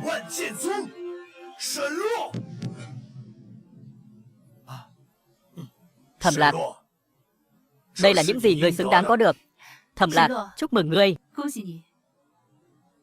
Chậm đã, thằng nhóc này rốt cuộc là thần thánh phương nào? Không chỉ sở hữu vô song kiếm thể, còn có cả pháp khí tiên giai mạnh mẽ như vậy. Thẩm Lạc à Thẩm Lạc, ngươi quả nhiên không làm ta thất vọng. Chuyện gì xảy ra vậy? Linh lực của ta lại đang trôi đi với tốc độ chóng mặt. Cũng vậy. Trương Kỳ, rốt cuộc ngươi đã giở trò gì? Đây là pháp trận ta mượn từ Ma Hồn đại nhân, chuyên dùng để phong ấn đám tu tiên giả Nguyên Anh kỳ đến hợp thể kỳ các ngươi. Các người càng giãy giụa thì càng mất nhanh thôi. Thảo nào lúc trước lão quái lại cung kính với ngươi như vậy. Cao Thiên Hải, trách thì chỉ có thể trách ngươi. Mắt kém. Đến cả chân thân của giáo chủ chúng ta cũng không nhìn ra. Ngươi cũng là cảnh giới luyện hư kỳ, sao không bị đại trận ảnh hưởng? Ta nên cười ngươi ngây thơ hay là ngốc đây? Đây là trận pháp của ba giáo ta, chuyên dùng để khắc chế các ngươi, đám danh môn chính phái đạo mạo này. Sao lại đi áp chế cảnh giới của ta được? Giờ cảnh giới của mấy người chúng ta đều bị áp chế ở kim đan hậu kỳ, cộng thêm linh khí trôi đi cực nhanh, chỉ có thể miễn cưỡng chống đỡ ảnh hưởng của đại trận lên các ngươi. Muốn đánh bại chúng, chỉ có thể dựa vào các ngươi thôi. Kiếm lão quỷ, ngươi thật sự nghĩ bây giờ vẫn như trước đây khi xông vào Vạn Kiếm Tông của ngươi sao? Nếu không phải bản tọa tự mình áp chế tu vi, ngươi thật sự cho rằng chỉ bằng một Thẩm Lạc kim đan sơ kỳ có thể đánh bại bản tọa sao? Chịu chết đi. Bản tọa bây giờ đã chạm đến bình chứng hợp thể kỳ. Mấy tiểu bối các ngươi làm sao có thể đánh bại bản tọa? Thật là người si nói mộng. Sư muội, dừng tay đi. Sư tỷ, cuối cùng cũng chịu ra rồi sao? Bản tọa đoán không sai, người trốn trong kiếm của tiểu tử này. Sư tỷ, thế nào? Cảm giác sống nhờ người khác khó chịu lắm phải không? Năm đó nếu không phải người gây rối giáo cương khi sư diệt tổ, cấu kết ba đạo ngoại vực, bản tọa làm sao đến nông nỗi này? Sư tỷ, chúng ta là người ma đạo, vốn đã không đội trời chung với bọn chúng. Ngươi còn vọng tưởng tẩy trắng gia nhập bọn chúng, thật là chuyện cười lớn. Chẳng lẽ ngươi muốn dẫn dắt mọi người sống trong bóng tối cả đời sao? Ngươi quá ích kỷ rồi. Ngươi quá ích kỷ rồi. Láo xược. Khi nào đến lượt ngươi nói chuyện với bản tọa như vậy? Cô ấy nói đúng. Giáo không phần chính tà, phần chính tà là người. Thẩm Lạc, bản tọa rất thưởng thức ngươi. Nếu ngươi nguyện quy thuận ta, cả tu tiên giới Càn Quốc rộng lớn này sẽ do ngươi quản lý. Thế nào? Nếu ngươi đồng ý với bản tọa, thì bản tọa cũng có thể là của ngươi. Nhìn khắp giới tu tiên này, chưa từng có ai dám dẫm lên đầu ta. Cái giới tu tiên nước Càn nhỏ bé, ta vốn dĩ không hứng thú. Hắn càng không hứng thú. Cũng đúng, cũng đúng, cũng đúng. Ngươi từng là người trên cao, người mạnh nhất trong tu tiên, Đấu La Thiên Tôn đệ nhất thiên hạ. Sao có thể chịu khuất phục ở cái giới tu tiên nước Càn này chứ? Quả nhiên là ta đã đánh giá thấp ngươi rồi. Thẩm Lạc, ngươi lại thực sự là Đấu La Thiên Tôn chuyển thế. Thì ra là vậy. Cho nên trong vòng 3 tháng, thực lực của ngươi mới có sự tăng tiến lớn như vậy. Cho nên ngươi mới có pháp khí thiên giai, vô song kiếm thể. Đây chính là kiếm của Đấu La Thiên Tôn. Từng một kiếm chém đất, Phục Tiên kiếm, pháp khí tiên môn. Rốt cuộc ta đã thách thức một sự tồn tại như thế nào vậy? Không những vinh hoang, muốn đánh bại Đấu La Thiên Tôn, còn nói hắn là phế vật, muốn tự hôn với hắn. Thì ra ta mới là kẻ đáng cười nhất. Nếu ngươi không nguyện quy thuận bản tọa, vậy hôm nay bản tọa sẽ lại diệt ngươi, để trừ hậu họa. Thẩm Lạc, ngươi quả nhiên không làm bản tọa thất vọng.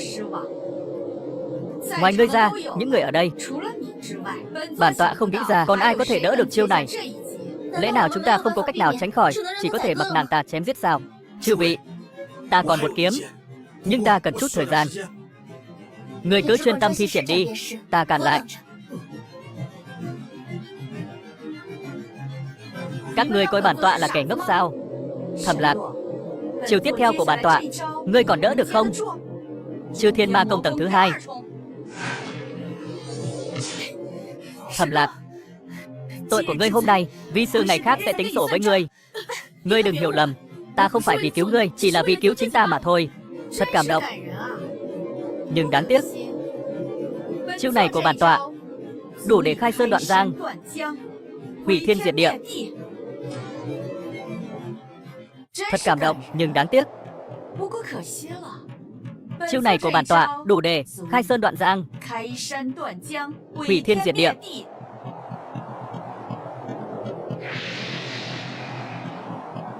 Thẩm Lạc, đừng giở trò cuối cùng nữa, không ra tay nữa, chúng ta đều phải chết ở đây. Đợi bản tọa tiêu diệt hết các người xuống địa ngục rồi nói chuyện tiếp. Ma khí thanh thuần như vậy, cho dù là thời kỳ toàn thịnh của ta cũng chưa chắc có thể chống đỡ được. Trần Diệp Băng, mau tránh ra. Sư phụ, tổ yến giới tổ bị lật thì chứng nào còn nguyên. Trận chiến này chúng ta không liều chết chúng đều phải chết. Không ngờ, ngươi ngày thường đồ đàn bà thiệt cận, hôm nay lại nói được một câu thật. Đừng hiểu lầm, ta không có ý tranh sủng. Cho dù hắn là Đấu La Thiên Tôn ngạo thế, ta Trần Diệp Băng sớm muộn gì cũng sẽ đi con đường của riêng ta. Chết đi.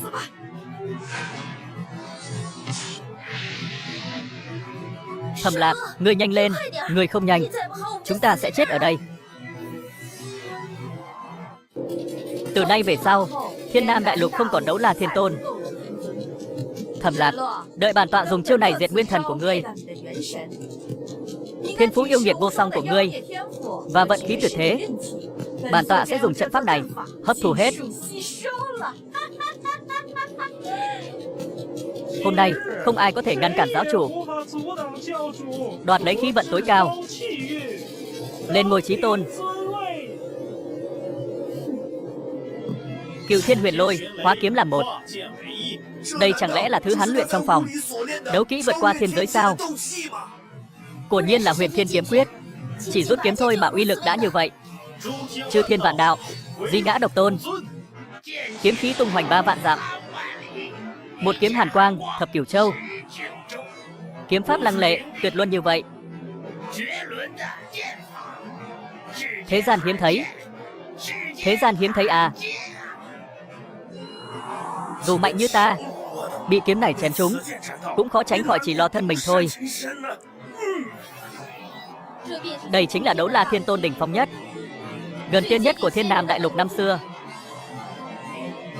Thiên phú này, chúng ta dốc cả đời cũng khó lòng đuổi kịp.